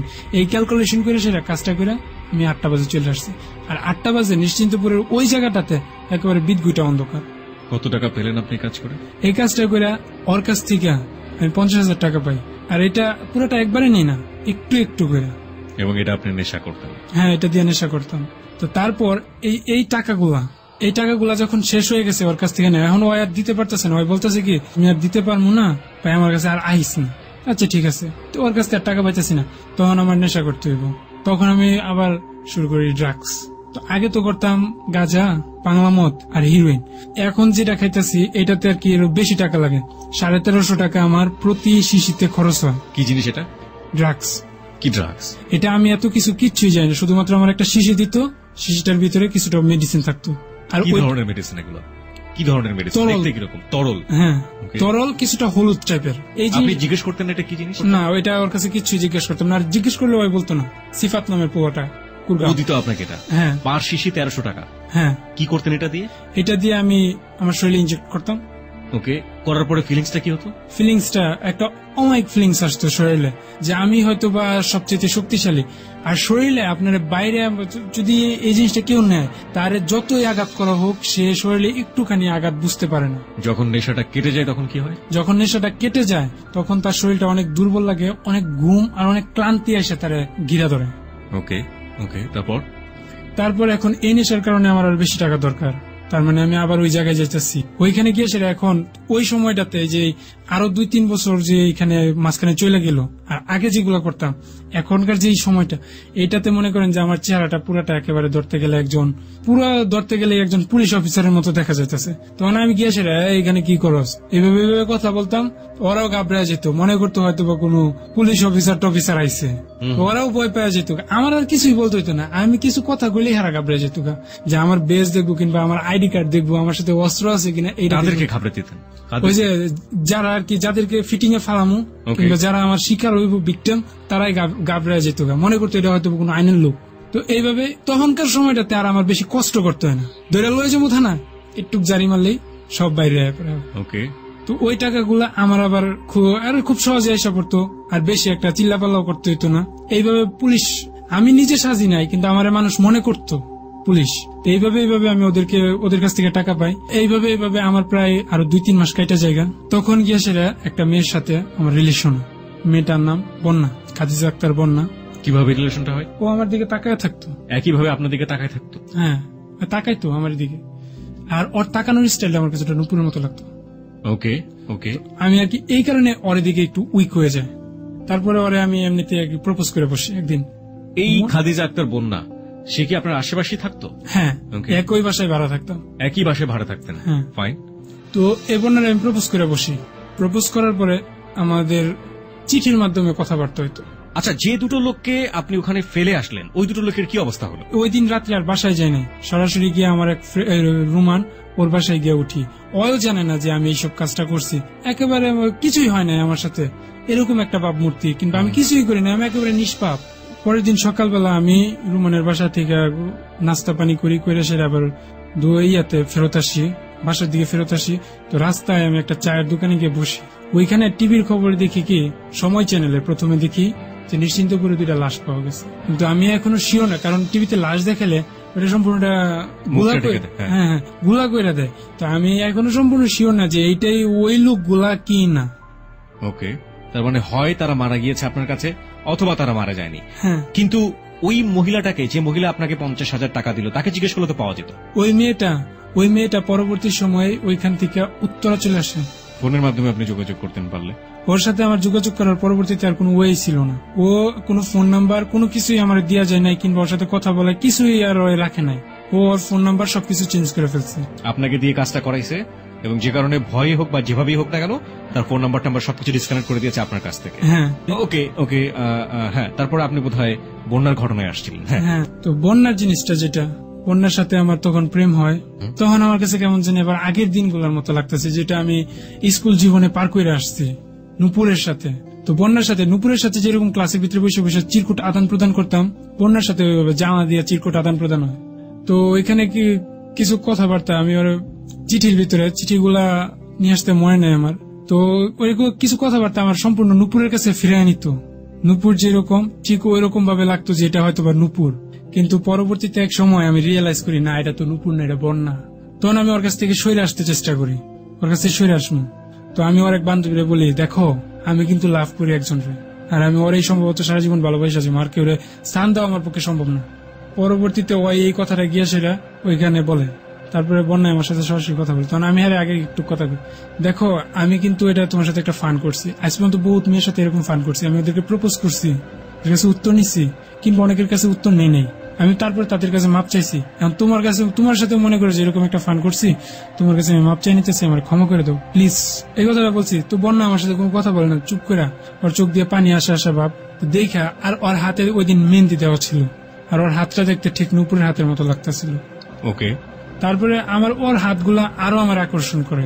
পরবর্তীতে আমি ওই দিনকা ওই এতটুকু কথাবার্তা শেষ, তার পরের দিন ওর সাথে আবার কথাবার্তা জানা দিয়া।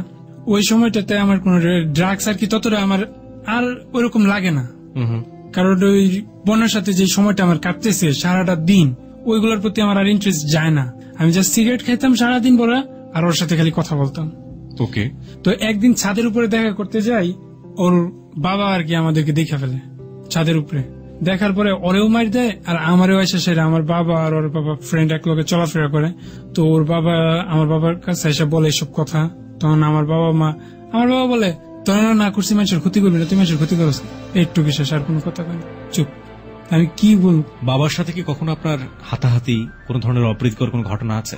কোনো কথাই নেই আমার বাবার সাথে, হোল লাইফে নাই? না। অদ্ভুত এক মিস্ট্রি টাইপ রিলেশনশিপ, আমি ঠিক জানি না এটাকে আমি কি বলবো। ওকে, তারপর যদি আর কি বাবা আমার সাথে এতটুকু কথা বলতো, যদি কোনো সময় কোনো কিছু দরকার পড়তো ফোনে, সে মোবাইল সম্পর্কে বেশি একটা বুঝতো না, সে মোবাইলে যদি কোনো সমস্যা পড়তো তো আমার ডাক দিত, ঠিক করে দিয়েছেন, ঠিক করে দিতাম, শেষ। রাস্তায় দেখা হইলে আমার বলতো না যে কই যাস, এনে কি করস, এই ধরনের কোনো কথাই বলতো না। আর আমি যদি ঘরের ভিতরে বসে থাকতাম, যখন স্কুল লাইফে ছিলাম, আমার বাবা আমার আম্মুর সাথে বকাঝকা করতো যে তুই তোর পুলাই সারাদিন ঘরের ভিতরে শুয়ে থাকে, টিভি দেখে, আইসা কোন একটা দোকানে বই তো কিছুক্ষণ আড্ডা দিতে পারে, কিন্তু দেয় না কিসের জন্য। এই ধরনের কথাবার্তা নিয়ে আর কি আমাদের ফ্যামিলিতে টুকটাক ঝগড়া হইতো তখন। তো তারপর থেকে আর কি বাবার সাথে আমি তত কথা বলতাম না। আপনি যে জায়গাটাতে ছিলেন, আপনি বলছিলেন যে বাবা এসে বলছিল যে মানুষের কোনো ক্ষতি করবি না, তারপর একটু কি কথা শেষ ওই দিনকার রাতে। তো আব্বাই আর কোনো কথা কয় না, তা আমি কি করবো? আমি বন্যার বাপের বললাম কি, আমার অভিভাবক আছে, আমার ভাই, বুঝছেন, আমার ভাইয়েরা কালকে ডাক দিব না, আমার ভাইয়ের সাথে আপনি কথা বললেন বিয়ের ব্যাপারে। তখন ওর বাবা বলতেছে কি বেয়াদব। পরের দিন সকালবেলা আমার বাঘ নিয়ে আমার খবর দেয় যে মামা এরকম এরকম, চলো বন্যায় তোমার লগে কথা কইব। বন্যার লগে কথা কইতে গিয়ে আমি কইলাম কি, বন্যায় কয় যে আমার বাইক পাড়ায় দিব, আব্বা সকাল 9টা বাজে ঘুম থেকে উঠাই, আপনি এখন কি করবেন করেন। তাই আমি কইছি আচ্ছা ঠিক আছে, তুমি আমি কি করবো করতে বলছো না, আমি তোমার বিয়া করবো, রাজি আছো? হ্যাঁ রাজি আছি, তাহলে চলো। তখন একটা প্রস্তুতির দরকার ছিল। আমি সকালবেলা আমার হাতে ব্রাশ, লুঙ্গি আর একটা শার্ট পরে বের হয়েছি, আমার সাথেও কোনো টাকা ছিল না। তাই আমি বলছি আচ্ছা ঠিক আছে, আমি আমার এক ফ্রেন্ডে ডাকতেছি। আমার এক ফ্রেন্ডে ডাকলাম, ওই ফ্রেন্ডে নিয়ে সেটা পরবর্তীতে বিয়ে আর কি আরেক ফ্রেন্ডের কাছে গেছি। তো ওই ফ্রেন্ডে পরে সম্পূর্ণ টাকা খরচ করছে বিয়ার জন্য। এক রাত আরেক ফ্রেন্ডের বাসায় ছিলাম, তারপরে আবার পরের দিন বাইরের বাসায় গেছি যে ভাই এরকম এরকম বিয়ে তো কইরা ফেলাইছি, এখন কি করবো? ভাই কই খারাপ, তাহলে আমি আব্বারে ফোন করে জানাই দিই, আব্বা এত করে লয়ে যাবো না। তখন আব্বারে ফোন করে জানাই দিছে, হ্যাঁ বাবা হ্যাঁ লয়ে গেছে, আমার আব্বাই আমার লয়ে আসছে। সেটা পরে ওই যে আমাদের বাসার যে বাড়িওয়ালা সে আমাদেরকে বলতেছে কথাবার্তা যে কিরে এরকম এরকম এটা এটা, তুই কি মাইয়া লইয়া ঘর করবি? মায়েরা জিজ্ঞেস করছি তুই কি পুলার ঘর করবি? হ্যাঁ আমরা দুজনই হক হয়েছি, দুইজনের মতোই। তারপরে আবার আমাদেরকে একত্র করে দেওয়া হইলো, আবার পুনরায় বিয়ে পড়ানো হয়েছে। এদিক দিয়ে আবার আরেকটা নতুন কাবিন করানো হইলো পারিবারিক ভাবেই। তো তারপরে ওই দিন রাতে আমি ওরে সবকিছু ডিটেলস বলি, আপনার জীবনের অতীত। হ্যাঁ, ডিটেলস বলার পরে পরবর্তীতে ওই বেশি একটা বিলিভ করে না, মনে করে হয়তো চাপা মারি আমি। কিন্তু যখন ওরে নিয়ে আমি ঘুরতে বের হই তখনকার পরিস্থিতিটা দেখে ওই বুঝতে পারে যে আমি কি ছিলাম। মানুষ আমার দেখলেই সালাম দেয়, ভাই কেমন আছেন, বড় ভাই বলে সম্বোধন করে। তো তখন ওই হালকা হালকা একটু একটু বিলিভ করতে থাকে। তো পরবর্তীতে ওই সম্পূর্ণ জিনিসটা বিলিভ করে, তারপরে ওই আমার বলে যে এইসব আর করেন না, এইটা এটা। আমার আরেকটা ওই আমার কোনো সময় ছাইরা যায় নাই যে এইসব করছেন আপনি এইটা ওইটা। আর ওই এখন আমার অনেক সম্মান করে স্বামী হিসাবে, ও আমার সবসময় আপনি আপনি করে কথা বলে, তুমি করেও বলে নাই। আর আমি এটাতে অনেক খুশি। আর আমার সম্পূর্ণ চেঞ্জের পিছনে হয়তো আমার স্ত্রী আছে। আর আমি এখানে আরো একটা সমস্যায় পড়ে যাই। ছোটবেলায় একেবারে শুরুতে আমি যেই সমস্যাটা ফেস করতাম এখনো ঠিক ওই সমস্যাটাই ফেস করি। ছোটবেলায় আমার কোনো খেলায় নেওয়া হইতো না, কোনো ফ্রেন্ডদের সাথে আমার ভালো করে মিশতে দেওয়া হইতো না, স্কাউটে যেতে পারি না আমার শরীরের কারণে। আর এখন সেম থিং, আমার এই শরীরের কারণে আমি কোনো কাজ করতে পারি না। গার্মেন্টস যদি কোনো কাজের জন্য যায়, আমাদের এদিকে আমার এলাকার আশেপাশ দিয়ে শুধু গার্মেন্টস আর গার্মেন্টস। গার্মেন্টস এর সামনে যদি কোনো একটা গেটের সামনে গিয়ে যদি বলি যে আমি কাজ করবো, তা আমার দেখে তারা ভয় পায়।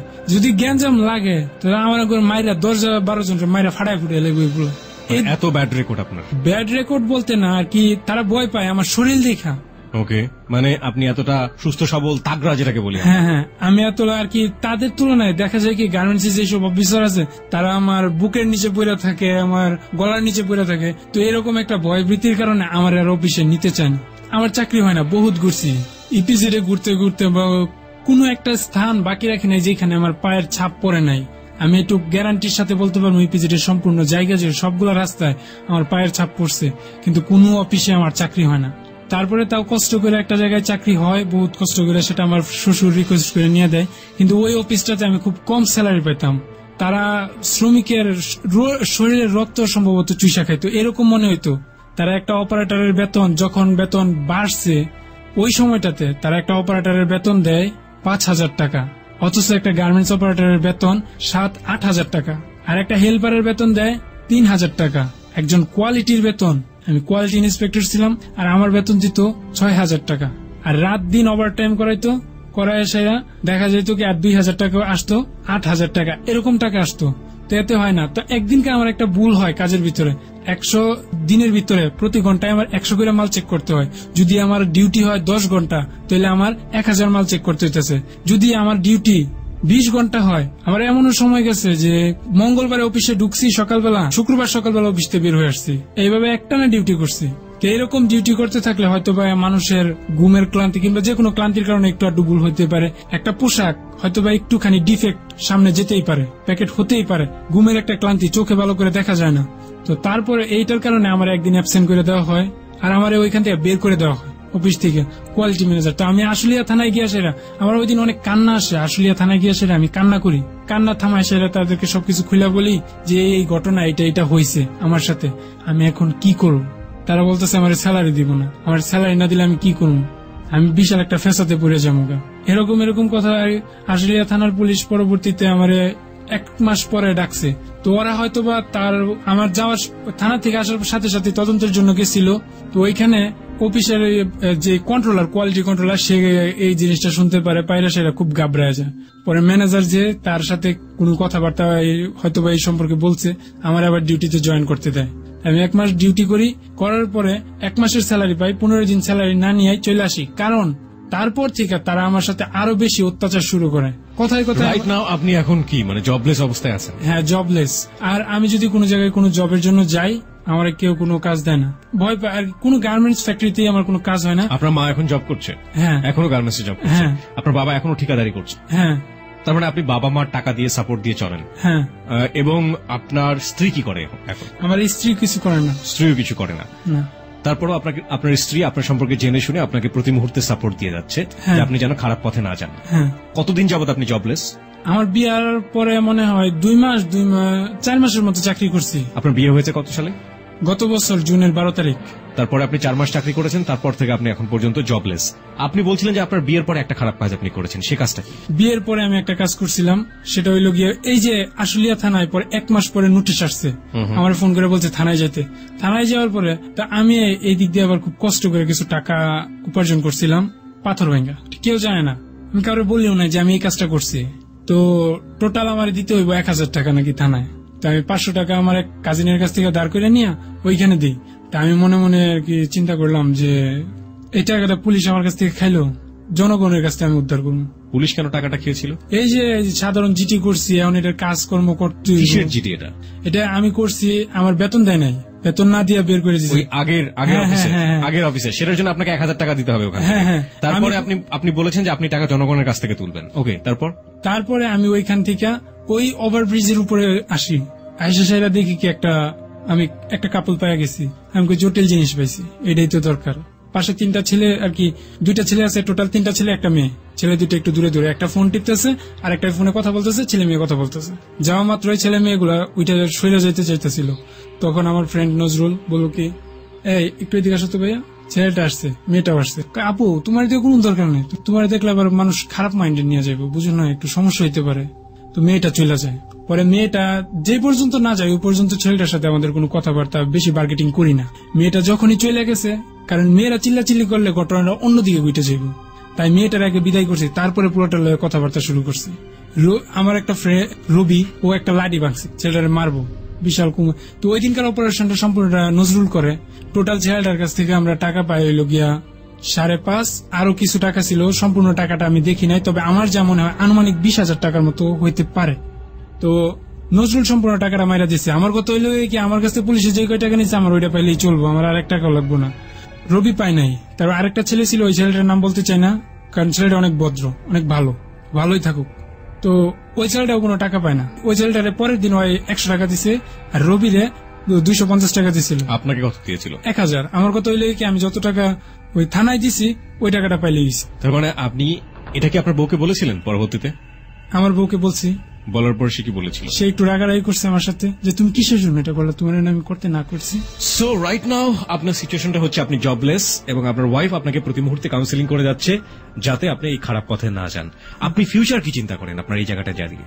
আমি ফিউচার চিন্তা করি যে একটা মানুষ তার দৈহিক গঠন নিয়ে কোনো বিবেচনা না করে মানুষটার ভিতরে কি আছে ওইটা বিবেচনা করার জন্য। আর একটা জিনিস, আমার হার্টবিট, যখন আমি মোটা ছিলাম তখন আমার হার্টবিট সাধারণ মানুষের সমানই চলতো। আমার হার্ট কোনো সময় কোনো দিক দিয়ে দুর্বল ছিল না। সাধারণ মানুষ যতটুকু পরিশ্রম করতে পারতো তার থেকে আমি বেশি করতে পারতাম। আর এখন পর্যন্ত, এখন যেটা আমি একটু লম্বা কিংবা একটু বেশি বড় হওয়ার কারণে কিছু কিছু জায়গায়। হাইট কত? 6 ফিট। ওকে। যার কারণে আমার আর কি এত লম্বা দেখা যায় বিদায় আমার কোনো চাকরিতে নেয় না। গেটের সামনে দেখলে আমার আর কি, আমি যদি বলি যে আমার চাকরি দরকার এটা ওইটা, আমার যদি কোনো কথাই বলে না। আর আরেকটা জিনিস, পত্রিকা একটা বিজ্ঞাপন দেখে আমি এক ফোন নাম্বারে কথা বলি, ওই পত্রিকাটাতে যে নাম্বারটাতে কথা বলি ওই নাম্বারটা আমারে বলে কি বাই প্লাস 2000 টাকার সাথে করে নিয়ে। আমি বলছি যদি চাকরি হয় তো ভালো, আমি একটা দোকানে সেলসম্যানের কাজ করি, খুব অল্প টাকা। Exactly, I know that. এটার উপরে আমাদের জেবিএসবি তে স্টোরি গেছে এবং এটা নিশ্চয়ই ধোঁকাবাজি ছিল শেষ পর্যন্ত। আপনি 2000 টাকা নিয়ে গিয়ে ধরা খেয়েছেন, ধোঁকাবাজি ছিল। সো আপনি এখন পর্যন্ত আপনার হাতে কোনো কাজ নেই এবং আপনার ভবিষ্যৎ সম্পর্কে আপনি জানেন না। এখনো কি মনের ভিতরে ওই প্ল্যানটা আছে, either you will be rockstar or gangster? যদি কখনো সুযোগ পাই তাহলে হয়তো বা রকস্টার হওয়ার চিন্তা ভাবনা করবো, কারণ এখনো আমার ভিতর থেকে অনেক সময় অনেক সুর বাইসে আসে। ওকে, আপনি গান গাইতে পারেন?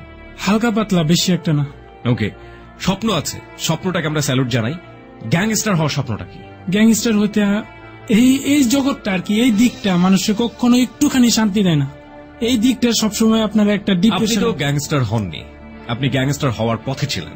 এটাই হচ্ছে আপনার লম্বা একটা এক্সপিরিয়েন্স। যদি বলি 2 থেকে 3 বছর বা 4 বছর, ছোটবেলা থেকে একটা অসহনীয় পরিস্থিতির মধ্য দিয়ে গিয়েছেন, কিন্তু আপনি খারাপ পথে ছিলেন হাতে গুনে 3 থেকে 4 বছর। এখন যদি আপনি না করে থাকেন, এই সময়টার ফিলিংসই আপনি বলছেন যে এটা পৃথিবীর সবচেয়ে জঘন্যতম পথ, রাইট? হ্যাঁ। কেন বলছেন? এটা করলে সবসময় একটা নিজের ভিতরে কেমন যেন লাগে যে আমি এই পৃথিবীর হয়তোবা সবচেয়ে জঘন্যতম লোক। চিন্তা করতে, খাইতে কোনো কিছুতেই শান্তি লাগে না। হয়তোবা যদি আমি ওই সময় নেশা না করে ওই টাকাগুলো আমার মস্তিষ্কটা একটু সুস্থ রাখতাম, তা আমি বহুত আগে এইসব পথ ছাইড়া দিতাম। নেশা করার কারণে হয়তোবা এতটুকু সময় পর্যন্ত এই জিনিসটা করতে পারছি। ফাইন, প্রিয় শ্রোতা, আমরা সত্য উদ্ঘাটন করে ফেলেছি আজকে আসাদুলের, এবং এ পর্যায়ে আমরা মুখোমুখি হব আজকে আমাদের যাহা বলিব সত্য বলিব এক্সপার্ট প্যানেল থেকে যে বিশেষজ্ঞ ছিলেন জাতীয় মানসিক স্বাস্থ্য ইনস্টিটিউটের প্রফেসর ডক্টর তাজুল ইসলাম। তিনি তো পুরোপুরি শুনলেন, তার কি বলার আছে আমরা একটু শুনতে চাই।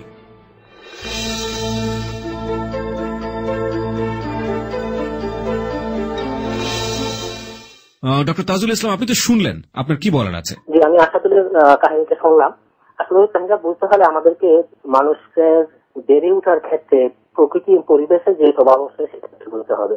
আমরা ছোটকালে শুটি গল্প করছিলাম রবীন্দ্রনাথের, সেখানে ফটিক চক্রবর্তী একজন ছিলেন যাকে গ্রাম থেকে তার মামা টেনে নিয়ে কলকাতা শহরে নিয়ে গেছিল। অথচ সেই শহরে গিয়ে কিন্তু সে মিস করেছিল তার গ্রাম্য জীবন, সেখানে তার দুরন্তপনা, সেখানকার অবারিত মাঠ এবং তার বন্ধু বান্ধবদের। আসাদুল একই রকম ভাবে গ্রাম্য জীবনে সে যে সঙ্গ পেত, সে প্রকৃতির কাছে থাকতে পারত, তার যে সামাজিক পরিবেশ ছিল সেই পরিবেশটা হঠাৎ করে বিচ্ছিন্ন হয়ে গেছে শহরে আসার পরে। এবং একই সঙ্গে সঙ্গে তার বাপ মা দুজনেই কাজ করার ফলে তার নিঃসঙ্গতা, একাকিত্ব আরো বেশি গেছে, যেটা আপনি বারবার বলতে এসেছিলেন, এবং সে নিজেও বলতেছে যে তার একাকিত্ব লেগেছিল। এই যে গ্রামের যে রুট, যে তার মূল থেকে যে মূল ছিঁড়ে যে চলে এসেছিল শহরে, গ্রামের ছেলেটা যেভাবে প্রকৃতির সঙ্গে বা তার সমাজের সঙ্গে যেভাবে সে একাত্ম হয়ে গেছিল, সেটা সে মিস করেছে তার শহর ভিত্তিক জীবনযাপনে।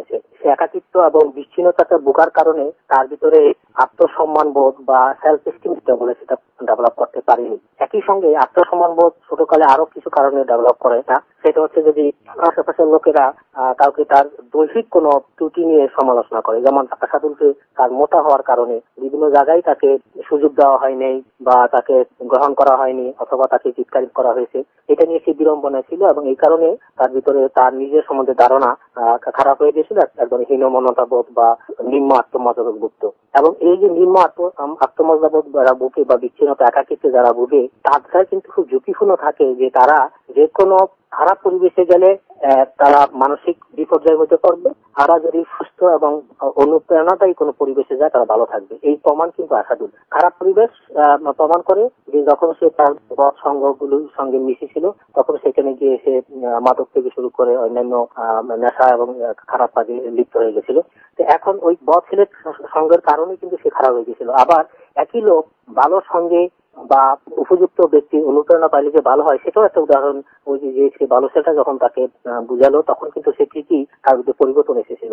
এই ছেলেটা কিন্তু আসলে প্রকৃতভাবেই খারাপ ছেলে ছিল না। এটা এ থেকে প্রমাণিত হয় যে আসলে যদি পরিবেশ বা আমাদের আশেপাশের মানুষগুলি যদি আমরা এই সমস্ত তথাকথিত বখাটে বা নষ্ট হয়ে ছেলেদের কাছে যদি আমরা তাদেরকে ভালোবাসা, সম্মান এবং সহযোগিতার হাত বাড়িয়ে দিই, তাহলে তারা ভালো পথে ফিরে আসতে পারে। আসাদুল যে ওই ছেলের সংস্পর্শে এসে যে পরিবর্তন হয়েছিল, তাকে ওই ছেলেটাকে একটা ভালো মডেল হিসেবে দেখেছিল।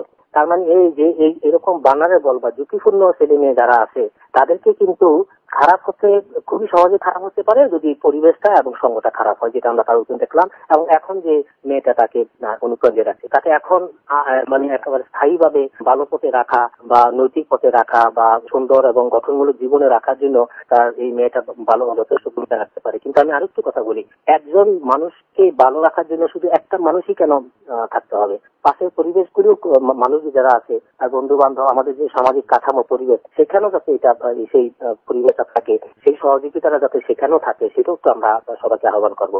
এটা তো আমরা দেখবোই যে হ্যাঁ, ব্যক্তি তারা দুজনের সঙ্গে একটা সম্পর্ক ঘটেছে, তারা জীবন ঘটেছে, তারা পারস্পরিকভাবে দায়বদ্ধ আছে, সেটা ওই মেয়েটা এটা করবে। আমি ওই মেয়েটাকে ধন্যবাদ দিচ্ছি যে সে জীবনের একটা বড় ধরনের সামাজিক অবক্ষয় থেকে একটা মানুষকে, সে শুধু কেবল একটা সুখী জীবনযাপন করে নাই, সে কিন্তু একটা সমাজ বিকৃত এবং মাদকাসক্ত ব্যক্তিকে সে ভালো পথে নিয়ে আসতেছে। এই জন্য তাকে হয়তো গোল্ড মেডেল দিব না, কিন্তু আমরা এখান থেকে শুষ্ক ধন্যবাদ তাকে দিতে পারি এবং তাকে এতটুকু অনুপ্রেরণা আমরা দিতে পারি যে সে তার এই প্রেরণা দিয়ে সে তার স্বামীকে ভালো রাখবে। শুধু ভালো রাখবে না, যদি আবার যে কোনো খারাপ পরিবেশের সঙ্গে গিয়ে তার স্বামী খারাপ হয়ে যেতে পারে, সেই সময় সে যেন আরো সচেতন থাকে এবং সে নিজে তো চেষ্টা করবি আশেপাশের সামাজিক যে সাপোর্ট সিস্টেম আছে সেগুলি সহায়তা নিবে, এবং যদি তখনও সেগুলি সহজভাবে না পাওয়া যায় আপনাদের মতন লোকদের কাছে এবং আমরা যারা প্রফেশনাল লোক আছে আমাদের কাছে যে প্রফেশনাল সাপোর্ট আছে সেগুলি যেন সহযোগিতা গ্রহণ করে। আপনাকে অনেক অনেক ধন্যবাদ আপনার মূল্যবান মতামত জানিয়ে দেওয়ার জন্য। জি, আপনাকে ধন্যবাদ।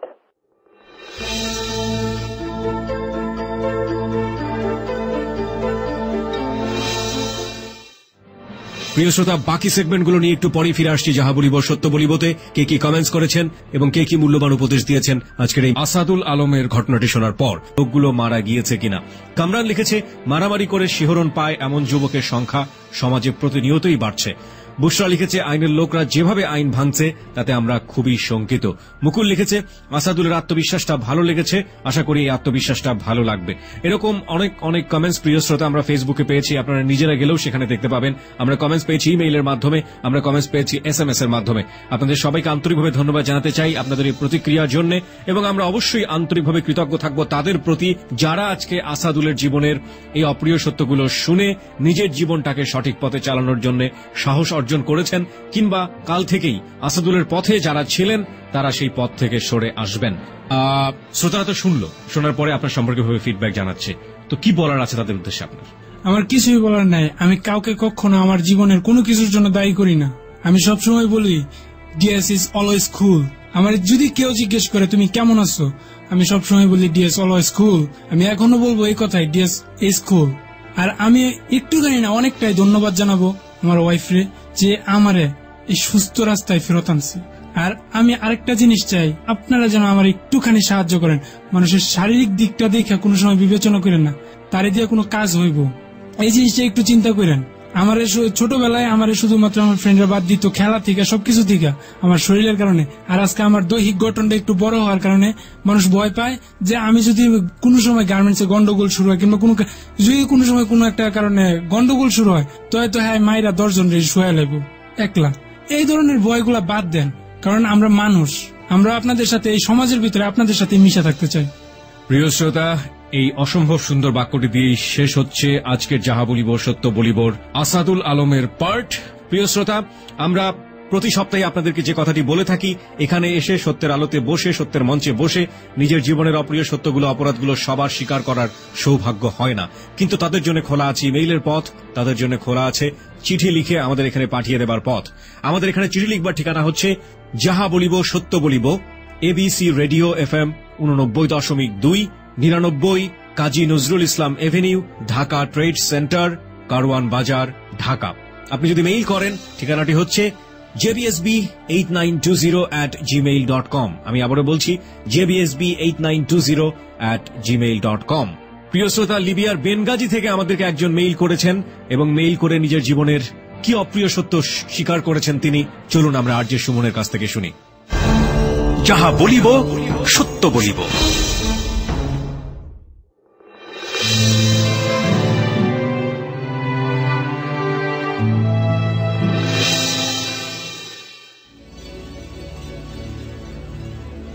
বর্তমানে আমি লিবিয়ার বেনগাজিতে আছি। এখানে আমি আমার জীবিকা নির্বাহ করছি এমন একটি কাজ করে যা অন্যের জীবনকে সংকটে ফেলে দেয়। বিভিন্ন প্রলোভন দেখিয়ে অধিক টাকা উপার্জনের প্রতিশ্রুতি দিয়ে অনেক বাংলাদেশিদের আমরা লিবিয়াতে নিয়ে আসি। দরিদ্র এই মানুষগুলো তাদের ভাগ্যের পরিবর্তনের আশায় লিবিয়া আসেন, কিন্তু এখানে আসার পর অল্প বেতনের চাকরি দিয়ে আমরা তাদেরকে অন্যান্য কোম্পানিতে বিক্রি করে দেই।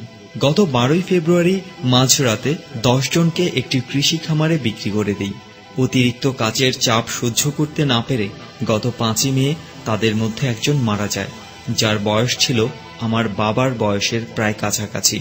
এই ঘটনায় আজ আমি নিজেকে খুবই অপরাধী মনে করি।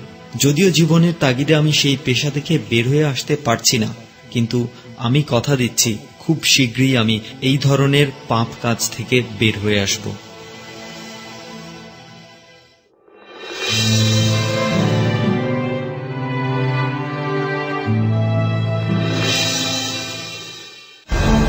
যাহা বলিব সত্য বলিব।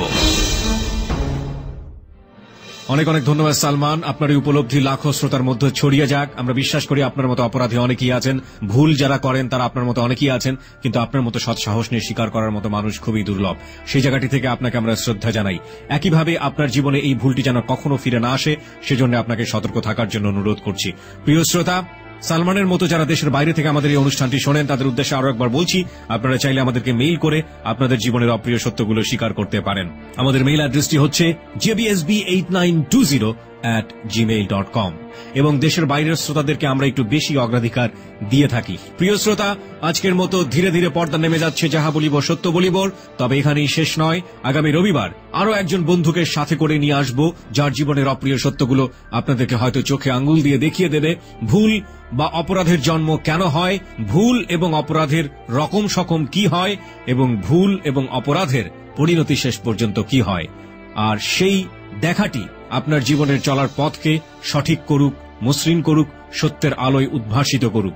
সে পর্যন্ত সবাই অনেক অনেক ভালো থাকুন। এবিসি রেডিওর পক্ষ থেকে এবং একই সাথে আমার টিম মেম্বার যারা রয়েছে, RJ Suman, sound editor Manju এবং সর্বোপরি হ্যালো 8920 টিম, আর আমি আরজে কিবরিয়ার পক্ষ থেকে আজকের মতো শুভ রাত্রি।